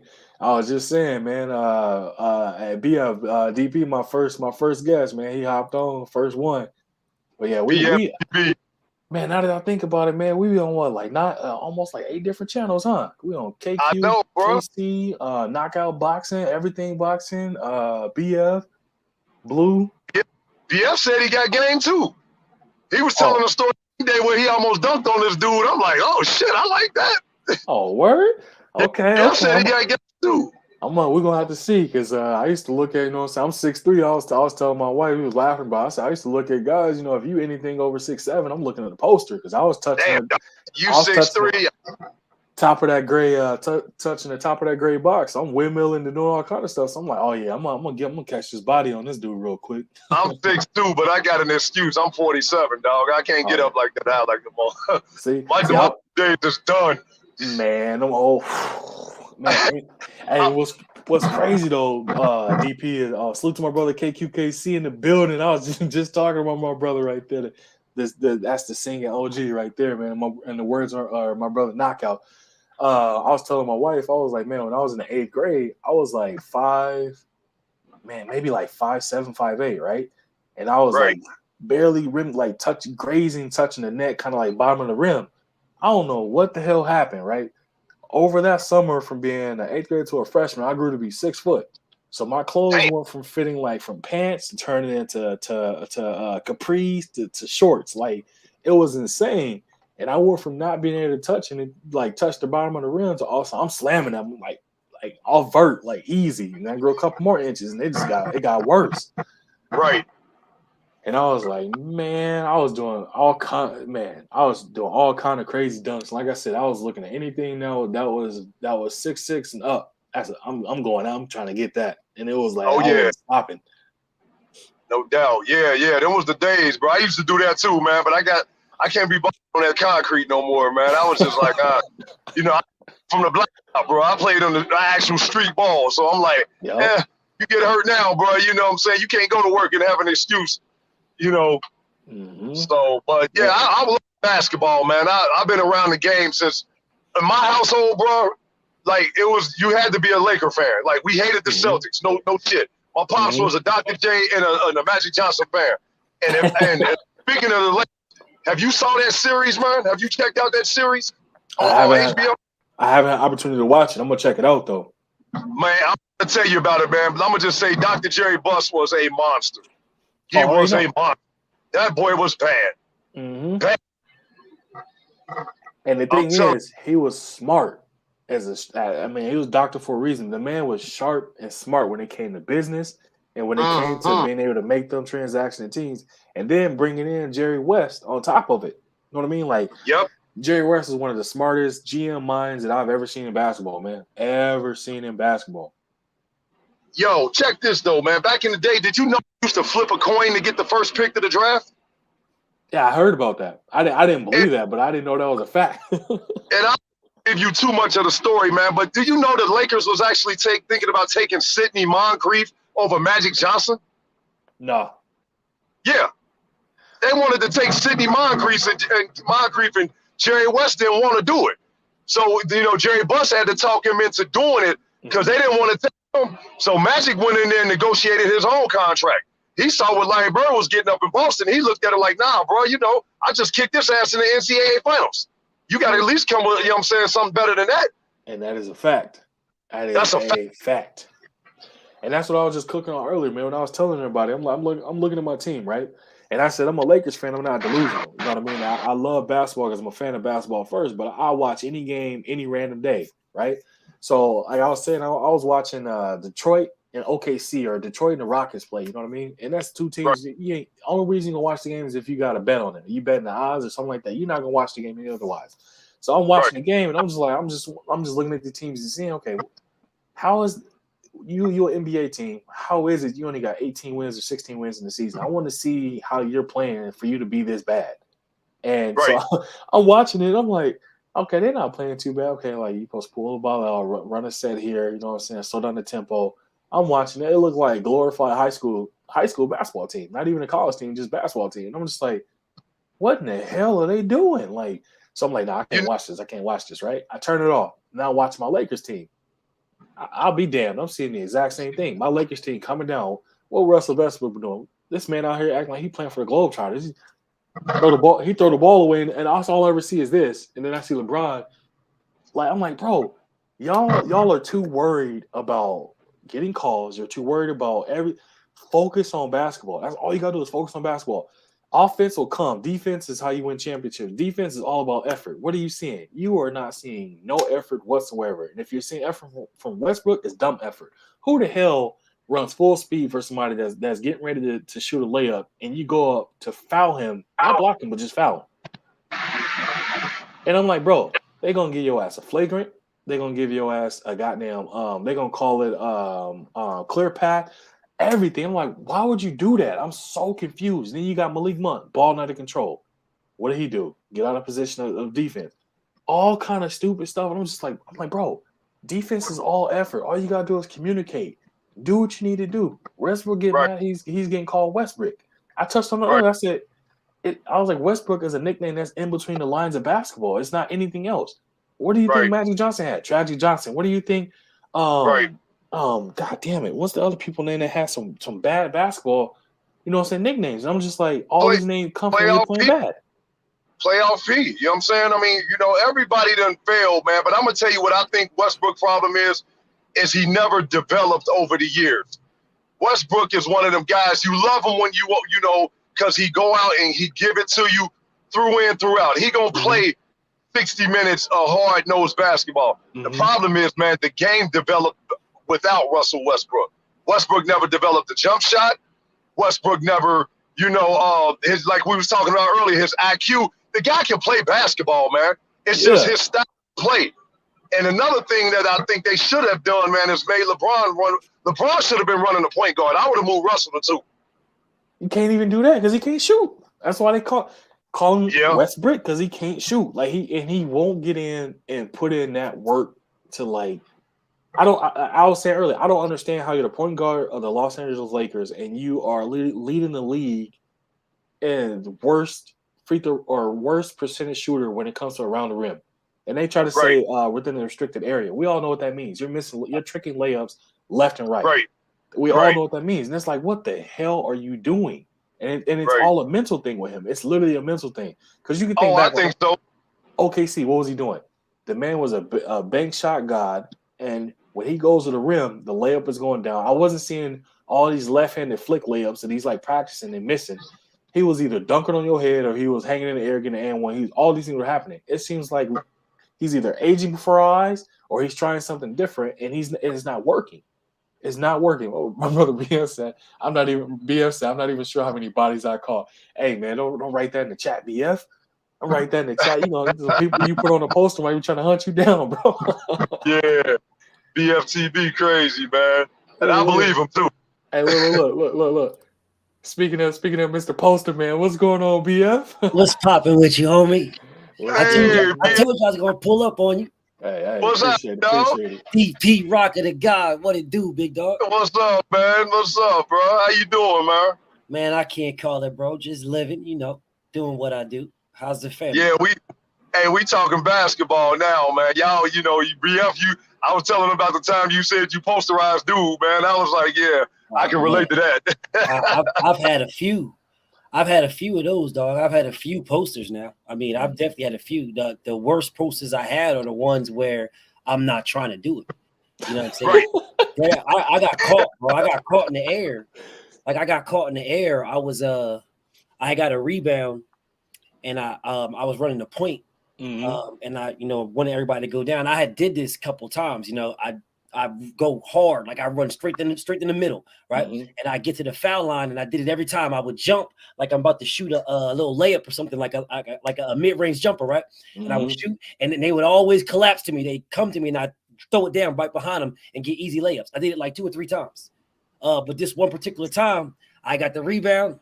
I was going down there, and I ran straight down, and I jumped. I swear to God, if I'm lying, I'm flying. I was about from the foul line.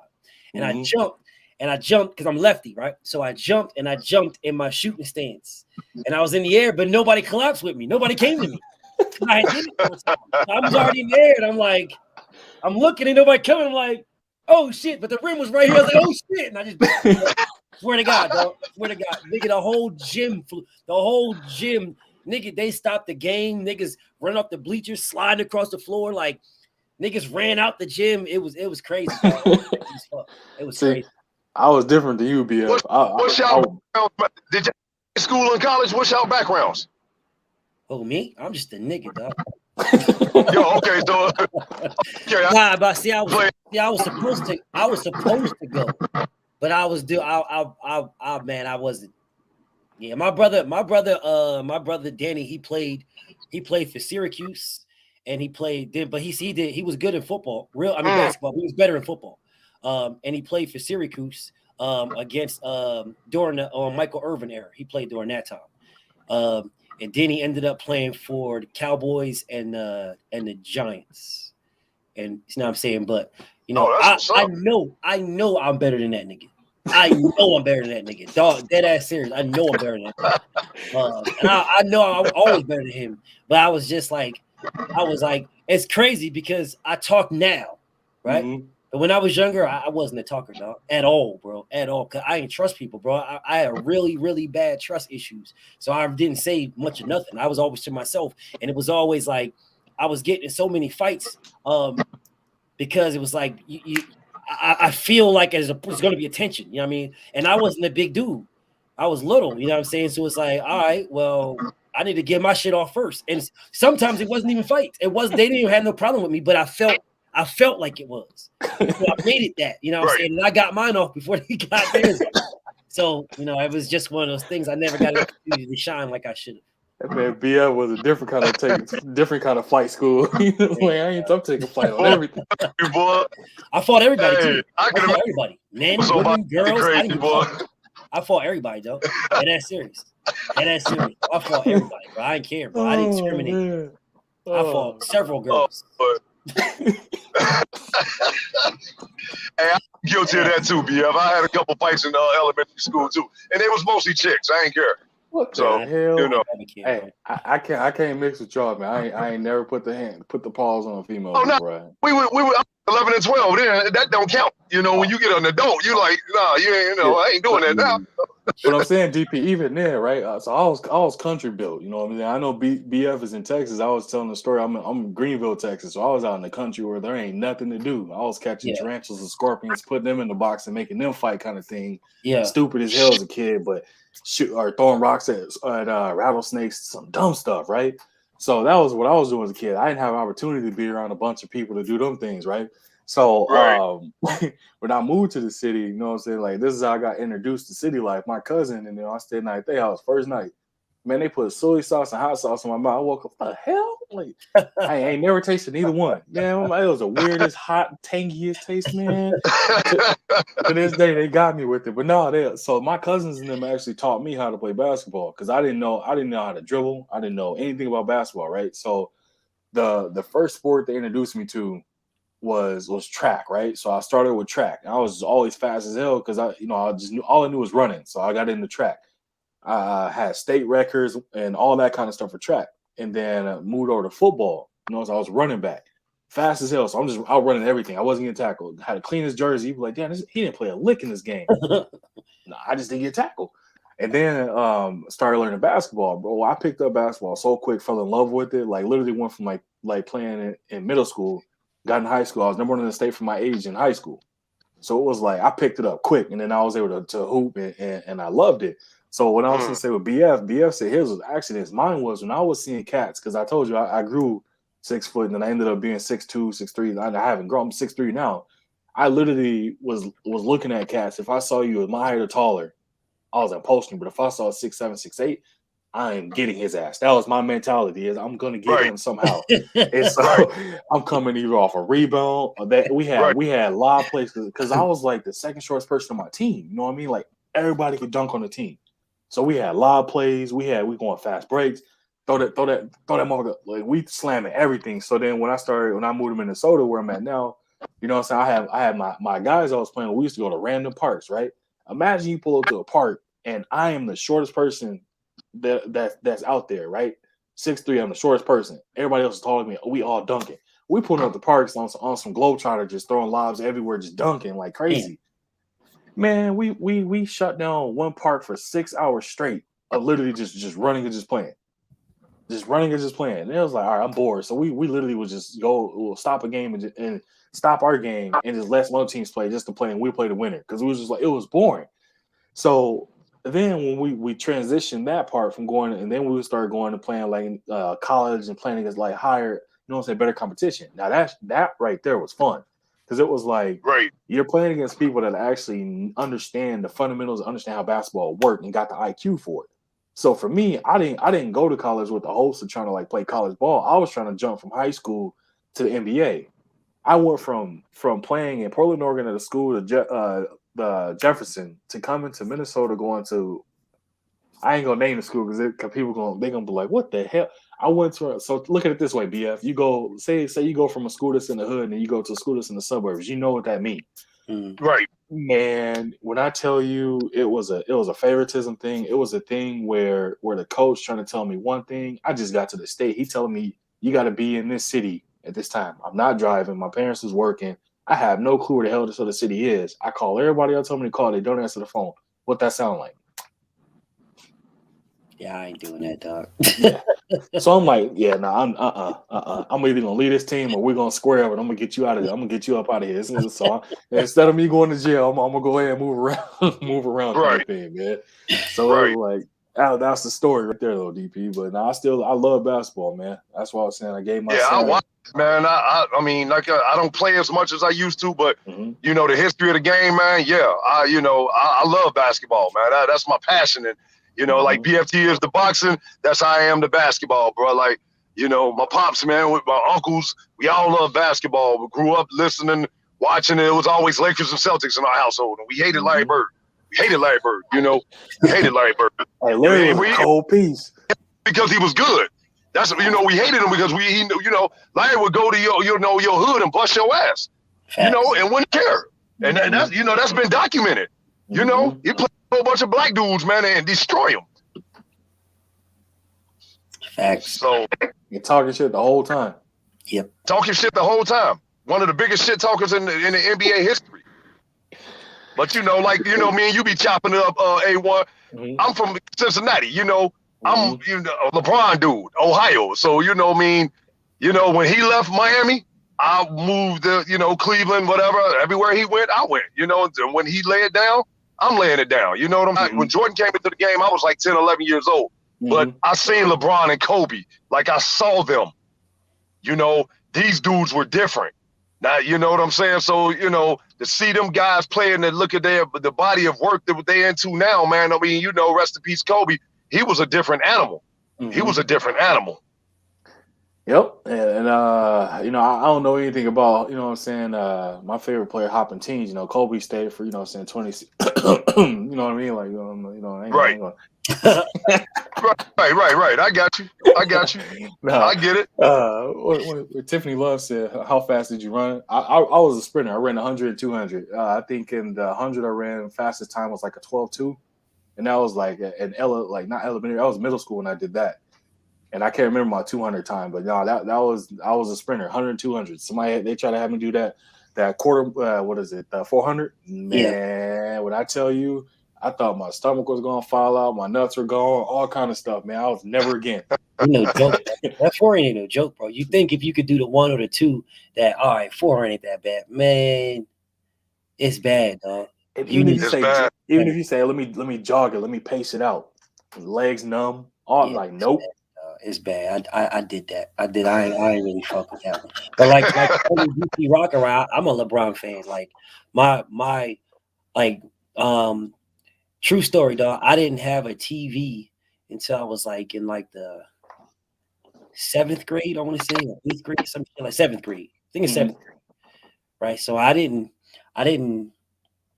watch like a lot of basketball. You know what I'm saying? I didn't watch that when I was little growing up like that. The first game I ever saw was when Jordan was who was he playing, the Sixers or the Knicks? No, it was the Knicks. It's the first basketball game I ever saw was Jordan and the Knicks. And I fell in love with ball right then. I fell in love. He did some move, but Jordan he could do everything. You know what I'm saying? Yeah. Move, and I'm a lefty, and the move that he did, it was comfortable for me. So I just every day, once I watched that game, it was every day I was always outside, you know what I'm saying? I was just playing ball on the milk crate, you know what I'm saying? Right. Milk crate. And I was playing Jordan in my head every day, you know what I'm saying, all by myself. Right. Play that nigga every single day. I bust his ass. Hey, I know that milk crate. I know that milk crate. I used to try to dunk that motherfucker and break it, man. Yeah. Well, I can't break my shit because you break my shit, I ain't getting another one. So, I'm gonna go ahead and keep that one I got. That's another reason where the fear of dunking for me came from, dog. That is like it was like ingrained in me, because you break that motherfucker, you ain't got nothing left, bro. I'm shooting on the fucking once I broke one, right? Because I don't think it was 10 feet. Well, fuck, I don't know how tall it was, but it was tall enough, right? Right. And we want to dunk on the crates. I dunk on that bitch. I'm lefty, so everybody say ew. When I dunk, I'm like, ew, your shit look nasty, dog. You know what I'm saying? Because it's a left-hand dunk. It's everything's opposite sides. So it's like, you can see how my shit look nasty. So it won't piss you off. So now I'm going to dunk this bitch hard as a motherfucker. I break the fucking, boom, I break the fucking crate, tear it off the fucking, the telephone pole and shit. Now we ain't got nothing. So now I used to think left-handed people were special, man, because, I'm right-handed and you see somebody that could, go left. I'm like, to me, I'm like, that's alien type shit. Like, the first lefty I saw was Jalen Rose.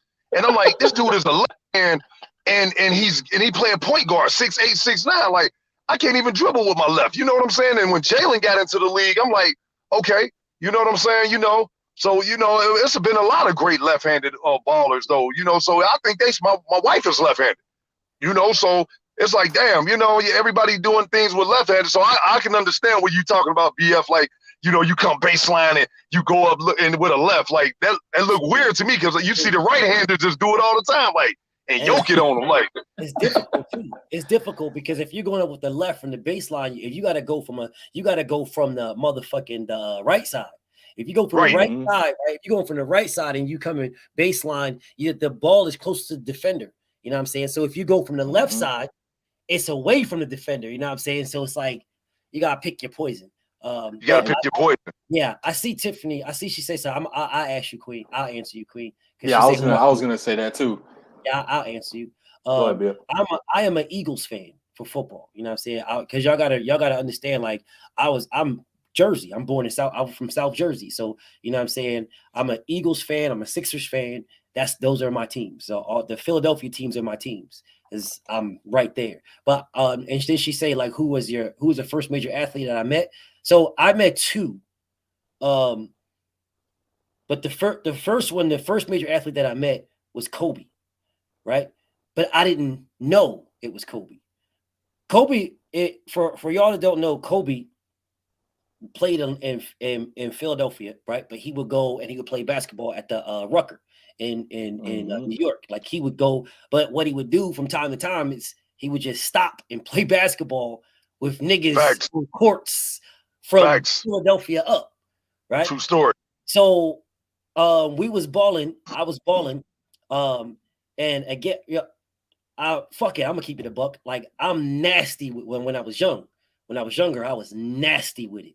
I was nasty with it, bro. Like I had a fucking crossover because all I did was play by myself all day. You know what I'm saying? I would shoot against the pole because I didn't have the crate.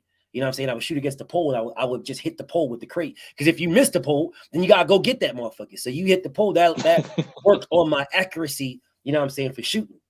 So I was nasty with it, bro. My mid-range was disgusting. It was so easy that I would focus on trying to shoot threes because threes were more harder for me. Swear to God, bro. I swear to God, if I'm lying, I'm dying. Anything inside the three, I wasn't missing. A step in, I wasn't missing from anywhere in there. But outside the three, that's where the shit dropped down. But inside, I wasn't missing nothing. So on this one particular day, Kobe came to where we was at, you know what I'm saying, with the, you know, had the short haircut and shit like that, you know, and I think he was like 6'4", maybe 6'5", 6'4", it's something like that, 6'4", something like that. He wasn't as tall as he was by the NBA, but you know what I'm saying, he had got a little bit taller, but this time he was a little bit shorter than that, maybe 6'3", I'm not sure, but I was about 6 foot, 6'1" ish, and the nigga was, bro, again, like I told y'all, bro, I didn't know these niggas. I didn't know who he was. To me, he's just some other nigga that was balling. Like I done balled with these New York niggas. I done balled with all these people before, you know what I'm saying? And they come out with their New York stuff and the Philadelphia niggas. I'm from Philly, so this blah, blah, blah. They just feel like they better than you. So in my mind, again, I didn't talk much when I was younger at all. I didn't say nothing. It was in my mind. I'm going at this nigga, dog. I'm going at this dead ass serious. So Kobe would come down, he cross niggas up, he shoot, couldn't stop the nigga. He bang. I'm not gonna say I was, bro, you could not stop that dude. That dude was fucking phenomenal. Absolutely. I believe it. I believe it. But he couldn't stop me either. He couldn't stop me. I'm dead ass serious. I'm dead ass serious. Couldn't stop me. I'm dead ass serious. Hey, yeah, M's on the line. He can't be out there trying to D somebody up on some serious, man. Maybe. I I'm telling you what age he was. What is this Laker Kobe, BF? Is this high school Kobe? This is high school, bro. This is like Lower Merion, Philadelphia area. Okay. Yeah. He and I want to say maybe he wasn't playing hard. Maybe I don't know. Maybe he wasn't playing hard. Maybe, you know, he got a future coming towards him. You know what I'm saying? So he didn't want to do it. I don't know. But all I know is I was getting mine. That I knew. I was getting mine. Right. I was getting mine. Yeah, I busted Kobe's ass. Then I didn't bust his ass. I'm not capping. But then we dapped it up and he went on his way. We didn't even say who it was. That ass serious. We found out later on, dog. I had no idea. But then I met Iverson. And that I'm telling you, when I met him, I was fully grown. I'm my height now, I'm everything, right? That nigga is not 6 foot nothing. That nigga is 5 something. 9 maybe? Yeah, that short. Nigga is short as a bitch. Wow. Short as a bitch. Dead ass serious. When the nigga, because he pulled up in Atlantic City. And he came, it was like him, it was like maybe 5 or 6 cars. All, fire ass cars. like fire ass cars. He came. They all the niggas got out. His whole entourage, and I don't know who these niggas are. I have no idea because at the time I was working at the casino. You know what I'm saying? So working at the casino, you're gonna get all kind of people coming in there. At this time, there was no casinos up and down the East Coast. It was just Atlantic City. It was Atlantic City and then Vegas, right? So anything up and down the East Coast, everybody came to Atlantic City. So it was popping, my nigga, popping, like always filled, any time of the year, anytime it was popping. So Iverson came through, and big ass entourage. And I didn't see multiple entourages there before and shit, but they're like, yo, that's Iverson, and I'm looking, I'm like, nah. No, I'm looking, bro, this nigga's little, dude. Like, this nigga's little, bro. I'm 6'2". This nigga's little, bro. This nigga's like little, bro. Like little. Dead ass shit. I'm 6'2". This nigga's like this to me, dog. I'm looking down at this nigga like, stop playing. But this nigga got some big ass hands, dog. Yo, this nigga's hands is big as a mo. So I was like, AI.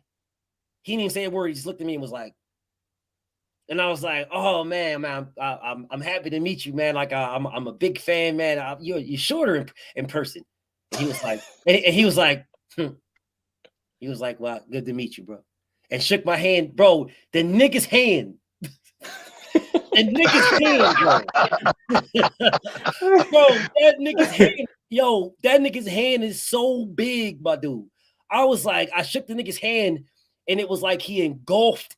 Like, I'm like, yo, bro, the nigga's hand, I can't, bro, the nigga's hands is big as a motherfucker, dog. So when that nigga be doing all that shit that he be doing, I see how he does it, bro. That crossover. Bro, if anybody, if I'm lying, I'm done, bro. If anybody has ever adapted up with AI, I'm telling, that nigga's hands are giant, bro.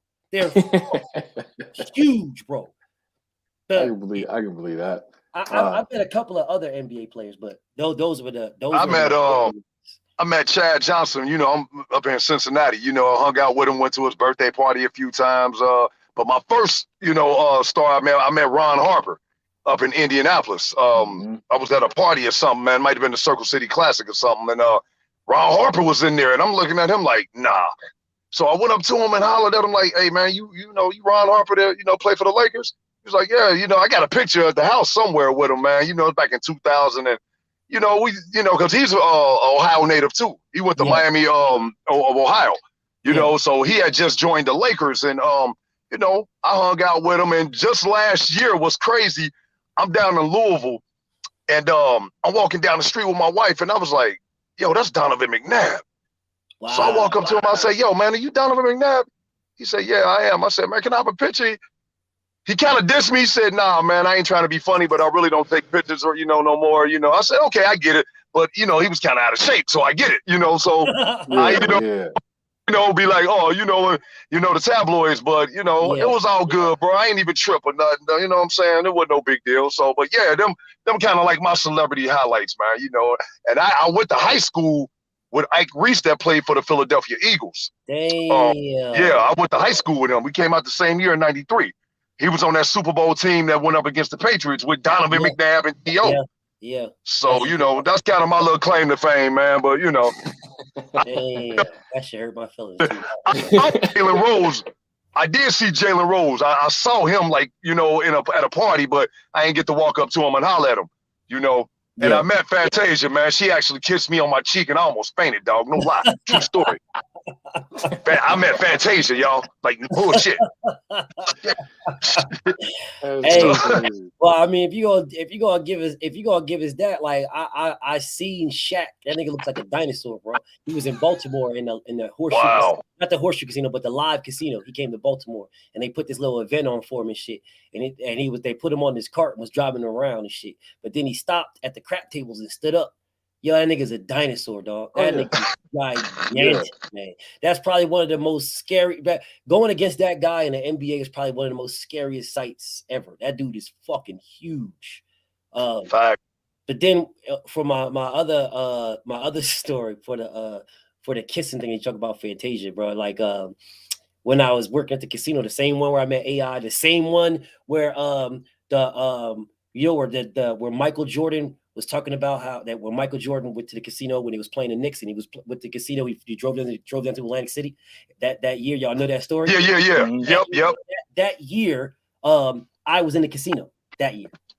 And when Michael Jordan came, they shut down the whole Baccarat section. They shut the whole section down. Oh yeah. And this nigga was in the Baccarat section. He was in there, and the nigga fell asleep at the table, and and his guards played with his money. Wow. Damn. I think you moved. Yeah, there you go. His guards played with the bag. But whatever, bro. So in that same casino in Bally's, or so on the main floor is, I think it's the second floor is the main floor, but there's in the middle of Bally's, like on the main casino floor, there's a huge escalator that goes all the way up from the second to the sixth floor. It's really big. It's like one of those centerpieces, right? That goes all the way up to the what's the name, to the sixth floor. I know what you're talking about. Yeah. Well, on the sixth floor, they used to do the porn convention before it would switch back and forth from Vegas to Atlantic City, from Vegas to Atlantic City, Vegas. So this particular year, it was in Vegas. I mean, in Atlantic City. So on the sixth floor, they have the whole. They have these little booths, and they have like the porn stars, and they give out like free like stuff like dildos and magazines, and they sign the shit, all kinds of shit.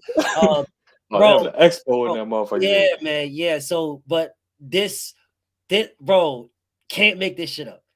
So they have like cubicles, right? So you go into this cubicle and it's like a C, like a shape, like a C or a U, I mean, like a U of a cubicle. And then you have this particular porn star and another cubicle, right? And you got this particular porn star and so on and so on and so forth, right? But what they did was, what the porn star people did is they took their cubicle, like the back part of the C, like if you can imagine, not a C, but a U. If you can imagine a U, the flat part of the bottom, not the sides, but the flat part, they took the flat part and put it on the backside, right? They changed. So it's like turning the U the other way around. Right, so they turned the U's all the way around, and it was like on the inside, it was like sort of like boxed off, like a big old box. Yeah, and the motherfuckers had a massive orgy, and massive orgy in the casino, right? But you notice in the casino, bro, there's fucking thousands of fucking cameras. But the niggas that work in security, they wasn't stopping it. This was like a straight live porn show, bro. Them niggas, it was mad niggas fucking, right? But what happened was the shit was getting a little bit out of control, and it started to bleed down the stairs. That long ass escalator I told you about, that long escalator. Yo, bitches, them porn star chicks were coming down with like they had the little tiny stars right on top on their nipples, and that's it. That's it, bro. There's a little tiny star on the nipples, little star, and like these super skimpy ass thongs, and it was crazy, dog. It was. What's crazy. the name of this casino, BF? That was Dallas. That was Dallas. Yeah, that was Dallas. Wow. Bally's Casino. Bally's. Okay. Wow. Yeah, man. That shit was many years ago. Crazy, dog. DP. Yeah. Yeah, they don't do that no more, bro. Nah. They don't get down. They do the porn convention still, but it's all in Vegas now, bro. They don't do it in like AC no more. That's funny as hell. Let me holler at. I know Kano hopped in the building. Salute to you, bro. And then salute to I missed somebody else. Oh, Rax Music. Salute to you too, man. Appreciate you stopping through. What Son of God said he met Shaq in New Orleans when he was with the Orlando Magic. I was a cook for the Steak Escape, and he ordered 2 steak sandwiches and on one large fry. Goddamn. Yeah, nah. I was gonna say, so I'll throw mine in there real quick for the start. So I met Kobe when he was actually playing for the Lakers and Shaq. Wow. Damn. Now, BF, you said motherfucker got some big hands. Shaq, man, when I tell you, like, so my hands, they not small, bro. I can palm a ball, right? When I shook Shaq hand, that shit was like, man, I was like, man, get your motherfucker. I pulled my hand back so quick, and I felt so demasculated. I'm like, get the hell Hey, out drop of the here. link. Drop the link for Kano, man. He said he got stories. I want to hear this. That's how I felt, bro. Just imagine how I felt. I'm taller than AI, and when he shook my hand, it engulfed my hand. Dog. Imagine how I felt. Felt like a straight bitch, dog. Like, God damn. That's the thing, though. When you standing next to Shaq, bro, when he 7'1", 2", whatever the case is, man. I'm looking at this dude. What's up, bro? And, you know how Shaq is, clumsy as hell, and just cross-eyed to the mother, like, like, so Shaq was cool, man. So Cole met Cole, you know, he's super laid back and stuff. And then I met because the school I went to, we were sponsored by Jordan, so we went to the Nike. When I lived in Oregon, the Nike factory there, so he was actually there. So I got to meet him. Then I met Michael Johnson, the track star, you know what I'm saying? Yeah. Old school, met him. Gold shoes. Yep, met him because he's in the Nike factory. And then we met Phil Knight, you know what I'm saying? That's the head motherfucker of Nike. So that's the head dude that make Nike. Yeah. Just meeting them. Then I was younger. When Zydrunas Ilgauskas played for Cleveland, we were at the Nike thing, and I was much younger, and I was running around the corner, not paying attention, and I ran into something, and I didn't know what it was. I was like, "What the fuck?" And I look up, and he was, "You okay, kid?" Like, nigga, like, man, what the hell, bro? It was insane. It was just like I wouldn't call it the luck of things. It was just the couple of times we went there, or I went there, I literally saw somebody just because it was the headquarters. And so that was like the only times, but man, it was dope meeting Kobe and Shaq though, because it was like they're polar opposites. Shaq is all a joke. Kobe is like, he'll say a joke, but it's a workout joke kind of thing. Like, you know what I'm saying? Like those kind of things. So it was interesting meeting them two, man. Then the school I went to when I was here, Flip Saunders' kid went to my school. So you knew it was one of them kind of rich, kind of preppy schools. So like he invited me and a couple of some other people. We went to his house. So we at the head coach of Timberwolves' house, you know what I'm saying? They big ass house and all that stuff. And he was like, yeah, KG's about to come through something. So KG came through, got to see this dude. Man, that dude wild as hell, BF. When I tell you, KG? like, man, KG Kevin funny. Garnett. Yeah. Funny as hell. Like, is he KG a real? Yeah, I'll put it that way. Yeah, right. He about what you see when he was yelling out to old boy. I forgot who was shooting that shot. He was like, "Hell no, trash ass nigga." Yeah, that's KG in real life right there, man. That's KG in real life. Kano, I dropped that link for you, bro. I didn't know if you wanted to hop he on. Said he's not home. Oh, okay. Kano say he don't want to bring down the property value. I feel you, Kano. You know what's crazy, dog? You know what's crazy? I would have thought, like when we played, it wasn't just me; it was other people that played when Kobe came when he stopped. But he really didn't say much of nothing, bro. I would have expected the trash talking and all that stuff. He didn't say much of nothing, bro. And then when he left, he was like, "Yo, good game, y'all," and that was it. Like he didn't really say much. He didn't say nothing, much of nothing. Like no trash talking, no nothing. Just humble blessings, man. Because it's like think about it now. Years later, he's like, "Damn, I was out there playing with Cole, like in a random pickup game, didn't just even like know out of nowhere." It's like didn't it's even insane. Know. Had no fucking clue, dog. No clue. But yo, I'm gonna tell you, like, I'm about to dip up out of here, but I want to tell you this story, dog. This is a true story. I think I would have been something serious, bro. I do, but you know, being growing up how I grew up, nigga, we was poor as shit. Everybody got a sob story. You know what I'm saying? But you know, I know how to take care of shit because I didn't have shit. You know what I mean? So I had one pair of shoes for the full school year, right? But that one pair of shoes I had to do everything with. So that's the reason why I didn't make the team, because my shoes was fucked up. Dead ass serious. My shoes was fucked up, so I didn't make the team. They wouldn't put me on. You know, oh, this nigga like talking shit. I mean, even the coach was talking shit. He was like 6'7". What was his name? Coach Bennett, like 6'7". But I was busting their ass, like dead ass serious. None of them niggas could fuck with me. But it's like, yo, look at the nigga's shoes. Swear to God, dog. Look at the nigga's shoes. Look at the nigga's shoes is fucked up. Wow. I'm dead ass serious, bro. So I didn't make the team because of my shoes, right? But then my homie, one of my homies that he and I played a lot. This nigga name was Dante. And that nigga was a shooter. Oh my God, bro. Shooter. Like I'm talking like shooter, my nigga. Like it didn't matter. And he was a shit talker. Bro, he's one of those. He's one of those shit talkers that, you know, there's some people that you say, man, you can't get me out of my game. Everybody talk shit. He will get you out your game. He'll get you out your game, bro. He will make you want to fight him, like for real, for real. And that's the reason why he and I clicked, because all I did was fight. You know what I'm saying? And he, on the other hand, would make people want to fight, right? So he would make people want to fight. So he would, and how it started, right? Because my defense was sick. I swear to God, bro, my defense was sick. Like because I was, well, they used to clown me and shit. Because you know, when you're growing, your body grows differently, right? You'll see little kids, they got big ass heads, and then you got to grow into your head, right? Or you're just lanky, and then you got to grow into that, right? I had long arms, really long arms, dog. So they would say I could stand up and scratch my knees, like, because my arms was mad long, dog. I had to stoop down to nothing. I could just stand and scratch my knees. So still in the ball, you couldn't cross me over.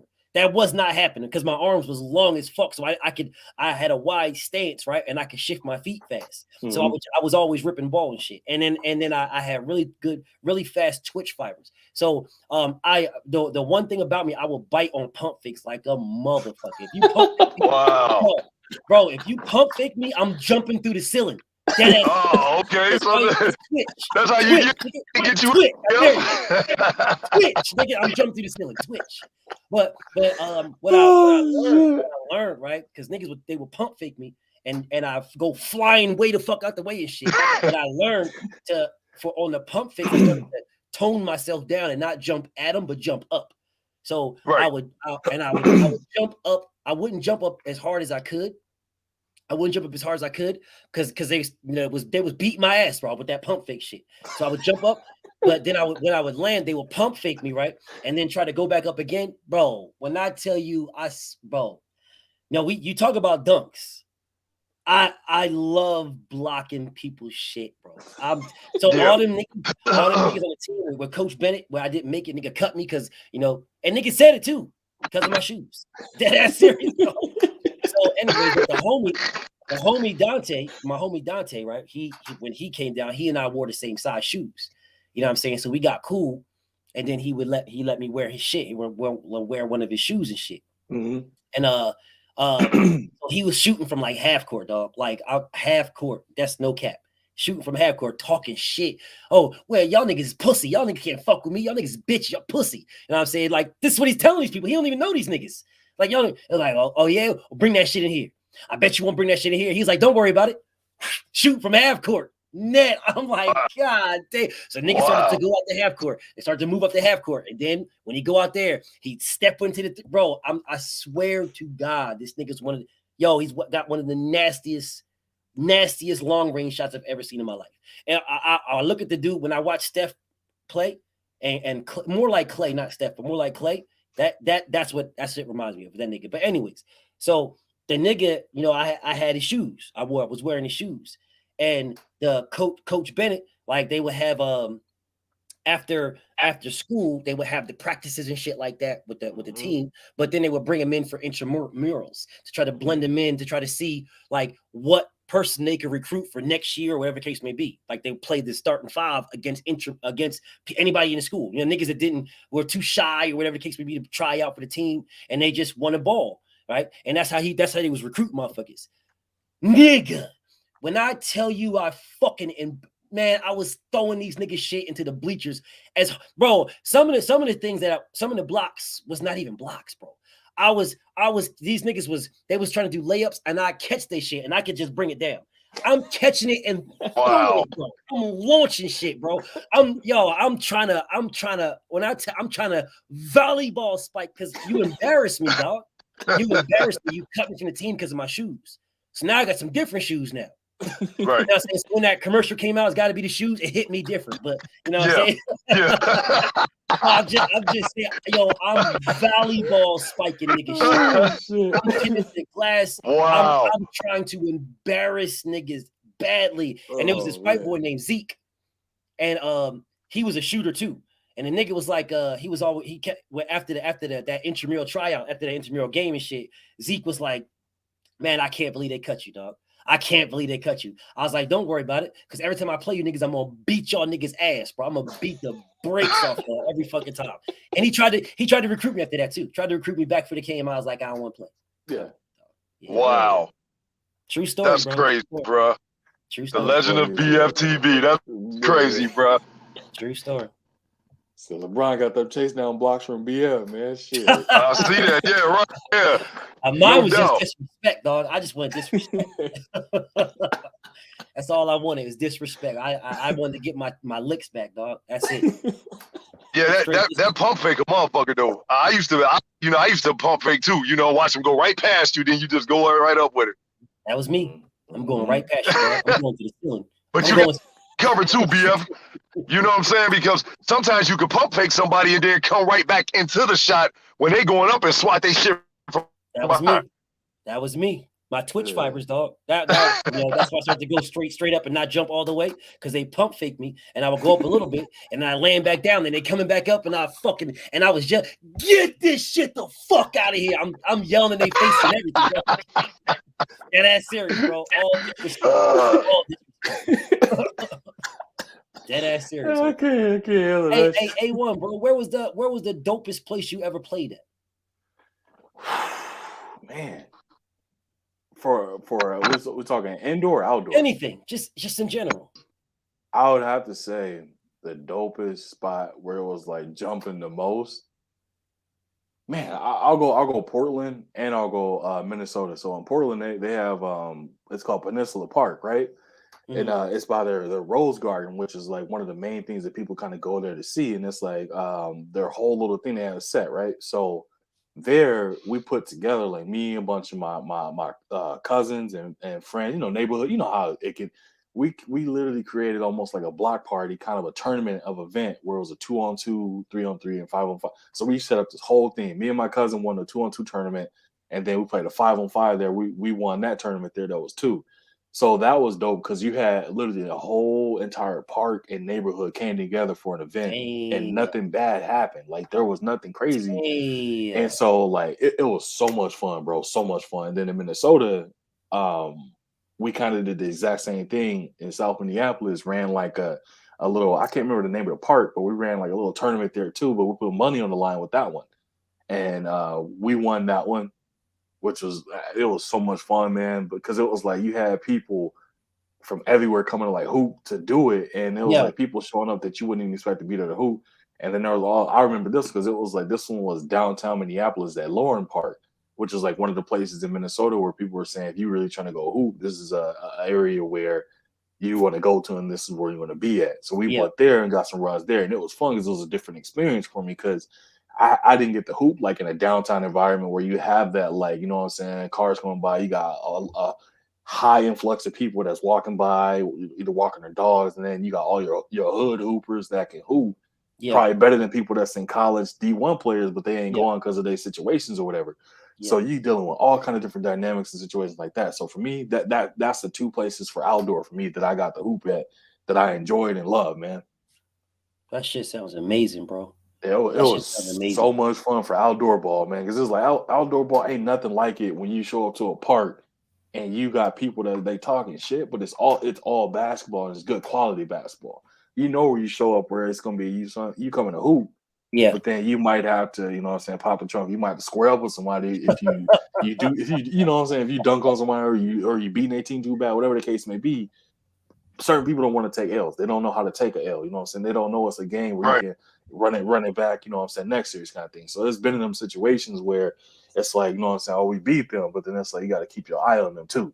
Yeah. At the same time. So it's like, we didn't have to run a couple of them before too, where it's like, you know what I'm saying, you had to get up out of there quick after you done laid some people, did a couple of things, but it's like, for the most part, man, I don't go there for that. I go there for the love of it, to play, compete, competition level of it, and then it's like deuces, you know what I'm saying? I'll catch y'all again. And then it became like a schedule on some of these parks where it was like, oh, we here, you know, at the summertime, you know, like, oh, you know, take all, you know, I was taking all days of work to go do these things with these guys, man. It was like, because it was so much fun, and you knew it was going to be a run that day with the weather, 70s, hot, not humid, perfect weather. It's like, oh, we outside. You know what I mean? Like that kind of thing. So that was the part that was fun for me. Man, that shit sounds dope as hell, dog. You got you. Where was yours, DP? Run and shoot in Atlanta, bro. I never Run and played. shoot. Yeah, they had a 24-hour hoop thing down there in the basketball court, and I went down there one day, man, and it was like after midnight, and they was balling, run and shoot. Damn. It is still open to this day. The dude Hot Sauce on AN1 used to like go down there and get his little shit off down there. So, but my other one was it used to be Fifth Third Arena, man, where Cincinnati, the University of Cincinnati Bearcats play at. Well, I used to go up there a lot and play up there, though, man. We was in high school and we had a tournament game up there, man, and I played up there. I played at UD Arena up in the University of Dayton. So, yeah, man, you know, especially regional, you know, around here, you know, and then other than that was street ball. You know what I'm saying? You know, it's like you, BF, you know, you get on the court, you see the neighborhood homies. Like, we used to go to neighborhood to neighborhood and just ball, bro. So, you know, sometimes it'd be after midnight. They used to have a lot of after midnight hoop sessions going on. Your team would play at 1 o'clock in the morning and we be up balling. Yeah. Shit. So the good old days, bro. Yeah, I remember I enjoyed those days, dog. You Me too, dude. So much. You don't even realize that it's fucking 1, 2 o'clock in the morning and you still balling and shit. You still balling, yes. You still balling, no idea, sweating and shit. It's just having a good ass time, dog. I enjoyed that. That was when the love of the game for me was a thing. You know, when I got older, I still got the love of the game, you know, but it sort of turned me off a little bit. You know, there was this when you're like, for me, like when I was pretty good. So people would recruit me to do like these different leagues and type of shit like that. And I remember I told y'all about this one. I don't know if y'all remember when I told you about the league that I was in where they played in this prison on Washington I State. remember you told her. Yep. I think it was like they have this prison on this island. You got to take a ferry to get to this.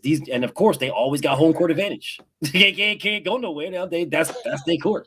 You know what I'm saying? So it's like everybody got to go there to play them. I don't know how they got that worked into the schedule, but whatever, they got it. Yeah, that was like, I'm not going to tell you to retell the whole story and shit, but just, man, them niggas, them was some damn. They were already in jail. It wasn't like, well, what's right. Man, the fouls, they was checking the day. Man, you catching elbows, nigga. Like for real type shit. Like, I ain't gonna lie. I ain't showing up for that one, coach. Because you got somebody they already got life. Ain't no risk at all. They gonna elbow your ass out midair. You can't square up with them because you gonna be getting jumped by the whole yard. Like, nah. And them dudes can hoop. Yeah, it was inside. It was inside. Yeah. They had an inside gym, but the floor was like it was a weird type of floor, you know. Probably that rubber. It was a rubber, but if you can imagine, it was a hard rubber. Like if you can imagine the milk crates, if you can imagine those flat, they had the little holes in like the milk crates. How the milk crates have the hole. It was like that flat. Yeah. Right. And it was like the whole floor was like a rubbery milk carton, the whole floor. So it was a weird type of thing. But yeah, man, I almost dunked on somebody. Bad, real. Yeah, bad. I know you told that. Yeah, I remember you saying that. Yeah, you would have caught that body. You would have became the body. Yeah, I had to pull up on that one, dog. Yeah, that was a life. That was a life decision. It was one of those things where it's like you see the lane, you jump, and it's like, and dudes jumping. It would have been a nasty one. And you're here and he's here. So you're like, I just laid it up, dog. So what you're saying is you actually had time to think about it there. It was one of those things where you're like this, and then it's like, nah. Oh, I know, I know what you mean. I didn't did that. Yeah, it's not. Yeah. I was laughing at Monica because she said Master P, my man BS, I don't fear no man. And then like 2 seconds later, she said, I'll be back when my boss is coming. I'm imagining her ass like, oh shit, I gotta go. That was the only thing that went through my mind. I'm just reading and laughing, listening, man. She said, BS, I don't fear no man. His ass would have got it. Yeah, either that or I would have got it. One of the two. I I've never been dunked on. Never been dunked on. Now niggas say I was, but I was not, bro. If we're jump, hold up, bro. Let's keep it a buck. Now you guys let me know. You let me know. I'm jumping here, like the rim is right here. I'm on this side of the rim, so I'm jumping this way. I'm jumping towards the rim this way. The other guy is jumping towards the rim this way, right? So I'm jumping to get the rebound, and before I can grab the ball, he grabbed the ball and dunked it. I was not underneath of him. Did he make contact with you? No, he didn't touch me. Oh, okay. But see, it's kind of that theory, like with when they say Jordan got dunked on by John Starks, A1. Remember when he came baseline and Jordan was in the picture? He actually jumped. Like he got dunked on, dog. What's going on, coach? What's up, coach? I'm just saying. What up, coach? I'm just saying, like, Jordan was in that picture. John Starks came baseline and yanked it left hand. But they say Jordan got dunked on. So what are we doing? Okay. Look, I came from this side. I was just grabbing. I was going to get the rebound. That's all I was doing. Right. I was going to get the rebound. So I was jumping and I was jumping. I had jumped up, and like everybody, there was a guy between me and him, and I was on this side. We all jumped up. I went to grab the ball like this. He was on this side. He grabbed the ball and dunked it. That's not on me. I don't fuck that, Kieran. He don't. Okay.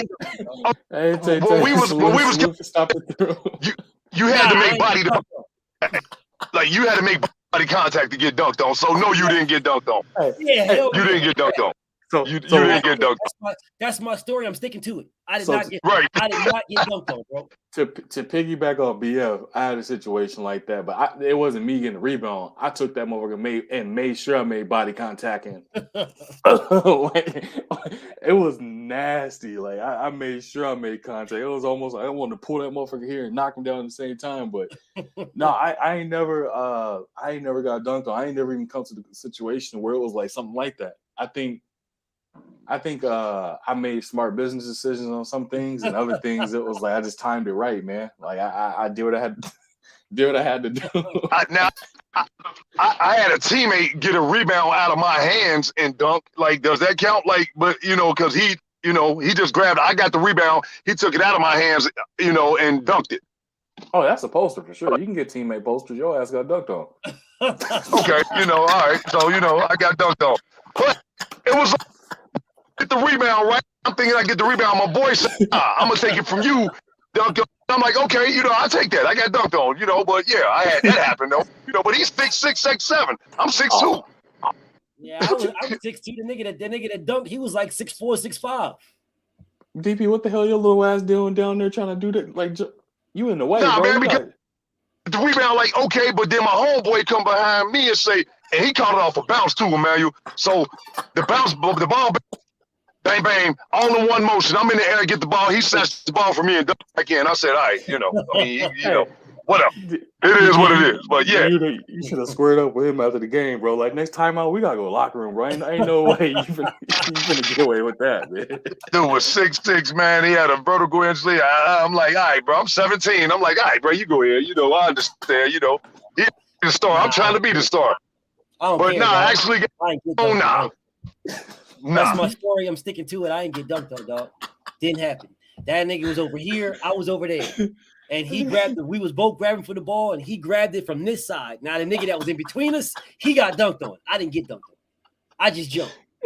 I didn't get dunked on. DP said, on this side, nigga, hold on. Facts. Hey, I didn't get dunked on. Somebody that's so hard that he wanted to fight you.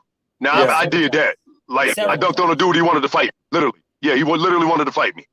I swear to God, dog. I swear to God, this dude talking crazy shit to me in the rec center we call it Uptown. I don't know the name of it, but it was just Uptown, and talking crazy shit, bro. We was going to 11. We was gonna go to 11. He was just shitting on me, disrespecting me and everything.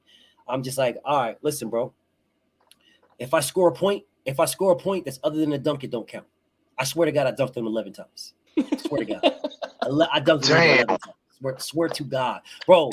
And we was actually going to 15, but at 11, everybody else in the gym said, "Cut this shit, dog. That nigga's not cut. Stop. This nigga ain't fucking with you, dog. This is over with." The niggas in the gym stopped it. They said it's over with. Niggas in the gym. We didn't even get to go. We was going to 15, but it got to 11. All dunks. He stopped the game. Man, I was trying to break the fucking rim every single time, dog. Every time, bro. I was trying to break the fucking rim, dog. Every time. I didn't give a fuck. Now, some of those, I wasn't making every one of them. I made 11, but that was more than 11. I was trying to break bro. I'm trying to break the rim everything. I'm just boom, ball bouncing way the fuck with the half court. I'm trying to do everything, dog. I'm trying to tear this shit down, dog. Hey, Dead ass serious. Corinne said you was in the picture. What's up, right side? Fuck that. Yeah, I was in the picture. Nah, I was in the picture. I was in the picture. Shit. We were both in the picture, but look, he was the nigga in the middle. Goddamn. Okay, you know. It wasn't me, goddamn. It wasn't me. Oh shit. You know. I tell you See what happened was. I tell you what though, like the one of the best dunks I had, like it wasn't the nastiest, but to me, it was one of the best. Because when I went to that same gym in Uptown, the first time I went there, like niggas didn't know me. Like, so if niggas don't know you, they're gonna pick all their other players, right? And you're gonna end up on the fucking bummy squad when they got a powerhouse squad. You know what I'm saying? So they got all these niggas 6'4", 6'5", you know what I'm saying? They got the little short dude, 5'9", 5'10" with the ball handler, you know what I'm saying? They got the shooters and all them other niggas like that. So here I am, I'm on the bummy squad. And the one of the low nigga, the shooter, shot the ball. And the ball came off the hoop, you know what I'm saying? My team got the rebound. We went down to the other side, you know what I'm saying? Nobody wanted to give me the rock because the niggas didn't know that I could ball, so they didn't want to give me the rock. So I'm just like, fuck it. I know the game. It's where every time I go to any other place, I know these niggas ain't gonna give me the rock, so I got to get the rebound to show them what I can do. So, you know, I'm down there, I'm baseline, I'm with all the trees. I'm in all the trees, swear to God. Well, this was the beauty part right here. I'm with all the trees, all these 6'5", 6'4", 6'6" niggas. I'm down there with all them. So my team shoots the ball. The ball bounced. I swear to God. Everybody jumped, and I went higher. And I caught that bitch. What? Boom! I didn't even say nothing. Damn. I didn't say nothing. I caught it. Like everybody jumped. Everybody jumped. 6'4", 6'5", 6'6" niggas. All these niggas jump. I'm the 6'2" nigga. I'm the little nigga. Everybody jump. Everybody jump. And I swear to you, A1, it's like their hands and then mine went up, up, up, up, up, up. And I caught that bitch at its highest point. And I'm a lefty, but I caught it with my right. Boom! Wow. I dunked that bitch. I dunked it. And when I dunked it, I pulled myself to the rim. Like, because my left was back here. So I dunked it and I pulled myself like this to make the rim shake. And then I let it go and I just ran up the court. And niggas was giving me the rock all the time after that. Hey, that's all it takes, man. Niggas running down the lane. They see me coming with them. They throwing it off the glass and shit. They just want to see dunks after that. That's all it takes. All it takes. I was a shooter. I was shooting and dunking. So I got a couple of the things I went to. I was just shooting lights out. I went to playing one of my buddy little weekend games. He was like, "Hey, I need somebody." He was like, "You want to go?" I'm like, "Yeah, sure." Like, kind of went. And I'm just playing the game, kind of watch. You know how like if you're first playing, you kind of watching everybody see how they play, you're trying to get into the rhythm of it and stuff. Yeah. And my buddy was like, "Hey, bro, like you see what I'm working with? Like I need all right." You know, that's all you had to say. So I started, you know, when you go, I feel like when you go play someplace else, your shot is on or something different every time for your first time going somewhere. Your shot is on. It's either on or it's all the way off. One of the two. Right. Mine was on, bro. I hit 7 threes in a row, and it was like, it was like, shooter. I'm like, I ain't just a shooter. Like a blue pass dude dunked on him. It was like, hey, y'all gotta double him. Y'all gotta double him. Like, I'm like, so we playing the game. Man, it was just so much fun though. And BF, I know you said you're gonna hop out, so I'm gonna get. I think Monica said who was the better out of the little man, Muggsy Bowles or Spud? Ooh. Muggsy had handle. I mean, I ain't saying Spud don't, but Muggsy. Spud had hops. And I fuck with Spud. Spud had hops though, yeah. I seen Spud Webb dump on my new boat. No lie. This motherfucker dunked on a 7'7" dude. I would say all around game, I might go with Muggsy for all around. I think I'm gonna go with Muggs, dog. I'm gonna go with Muggs. Yeah, I'm gonna go with Muggs. All around, and she threw another fire question in there. But I was gonna ask y'all. I was gonna ask BF to get his prediction on this. Who you think is who you think is coming out of the East and the West, and then who you got winning it all? Shit, man. Like I am a diehard LeBron fan. That's what I am. I know people hate me for it, but I don't give a fuck, dog. I fuck with LeBron. Period. You know what I'm saying? I don't give a fuck what team he's on. So but the crazy thing is, dog, I hate the Lakers, man. What the? I fucking hate the Lakers, bro. Like I hate the Lakers and I hate the Cowboys, dog. Because you gotta remember, like I am an Eagles fan and a Sixers fan. So I do not like the Celtics at all. I do not like them. I like the Miami Heat. I've always liked the Heat. I don't know why, but you know, I'm hoping the Heat come out of the East. But bro, listen, man. Milwaukee Bucks are a problem, dude. Facts. Bro, they're a Facts. problem. Like they Facts. have a winner's mentality. They have a winner's mindset. They have a winner's grind. They'll take some losses, yeah, but they know what it takes to win, man. And they're just a very underrated team to me. So I can see them coming out again out of the East again, and I hope that I hope the Lakers do good, but I don't see it happening. But I hope this. I want the Suns to get a chip, dog. I want the Suns to get a ring. I want CP3 to get a ring. I want him to get a ring, bro. I believe the man deserves it, man. He deserves it, bro. I want him to get a ring. They played that, man. He should have got one already. If he would have been able to go to the Lakers like he was supposed to go to, they would have got one. Oh yeah. Yeah. Facts. They blocked that trade. That was messed up. Yeah. Yep. And BF, I don't know if you heard earlier. I was saying I felt the Suns. That was their championship to lose last year, and they lost it. Yeah. That was their opportunity, and they lost it. But I agree with the Philly, being a Philly fan, because my first team is the Saints, second team is Philly. I rock with Philly because Jason Peters is like my brother's like one of his. That's like his best friend. And that's like his brother. You know what I mean? So Jason Peters is a part of the family in the kind of way thing. So I rock with them because of him. Yeah, kind of thing. But yeah, man, I have to agree with you. Lakers, I don't think they going nowhere. And I'm a. You know what, though, man? You know what? And I thought about this too at work. What if they get that play-in game and they just go on a roll and they just like fuck it, you know, just that, and they win, and because I hate to bet against LeBron. You know, that's one dude you do not bet against. No, so what if they just catch fire, BF? Like, you know, all right, we got the play-in game. LeBron catches fire. LeBron is the great. He's the greatest player right now. He's the greatest player of our era, stats wise. Like me myself think that the most underrated, greatest player of all time is Kobe Bryant. Me myself, because it's always between Mike and LeBron, and they leave Kobe out as if the man, like, are you? I did a video on that. He's different animal, bro. I said Goop and GOAT, greatest of our time versus greatest of all time, and then I was like, you can't leave Kobe out that conversation because leave Kobe Bryant. He was that bridge to what you see now, kind of thing. Facts. It was the torch was passed to Kobe. Kobe passed it to LeBron. They just skipped Kobe as if he wasn't existing, bro. It's just like you just go straight to Mike, like, bro, no. You have Mike, then you have Kobe. Then after Kobe, you have LeBron, bro. You can't go from Mike to LeBron, bro. That's not how it works, bro. But I want LeBron's success. I do. I just don't see it, dog. They got Westbrook, bro. That was the worst thing to happen. Because Westbrook needs the ball in his hands at all times, and so does LeBron. Because he can't do nothing else. He can't contribute anything else if he does not have the ball. He's not scoring. And Jalen talking about somewhere LeBron, anything's possible. Yeah, possible to go home. Unfortunately, this year, it's like I hope not, bro. Because like I said, I'm a LeBron fan. I don't give a fuck what team he plays on. I'm a LeBron fan. You know what I'm saying? I hope he does win. I just don't see it, dog. I feel like this year was wasted.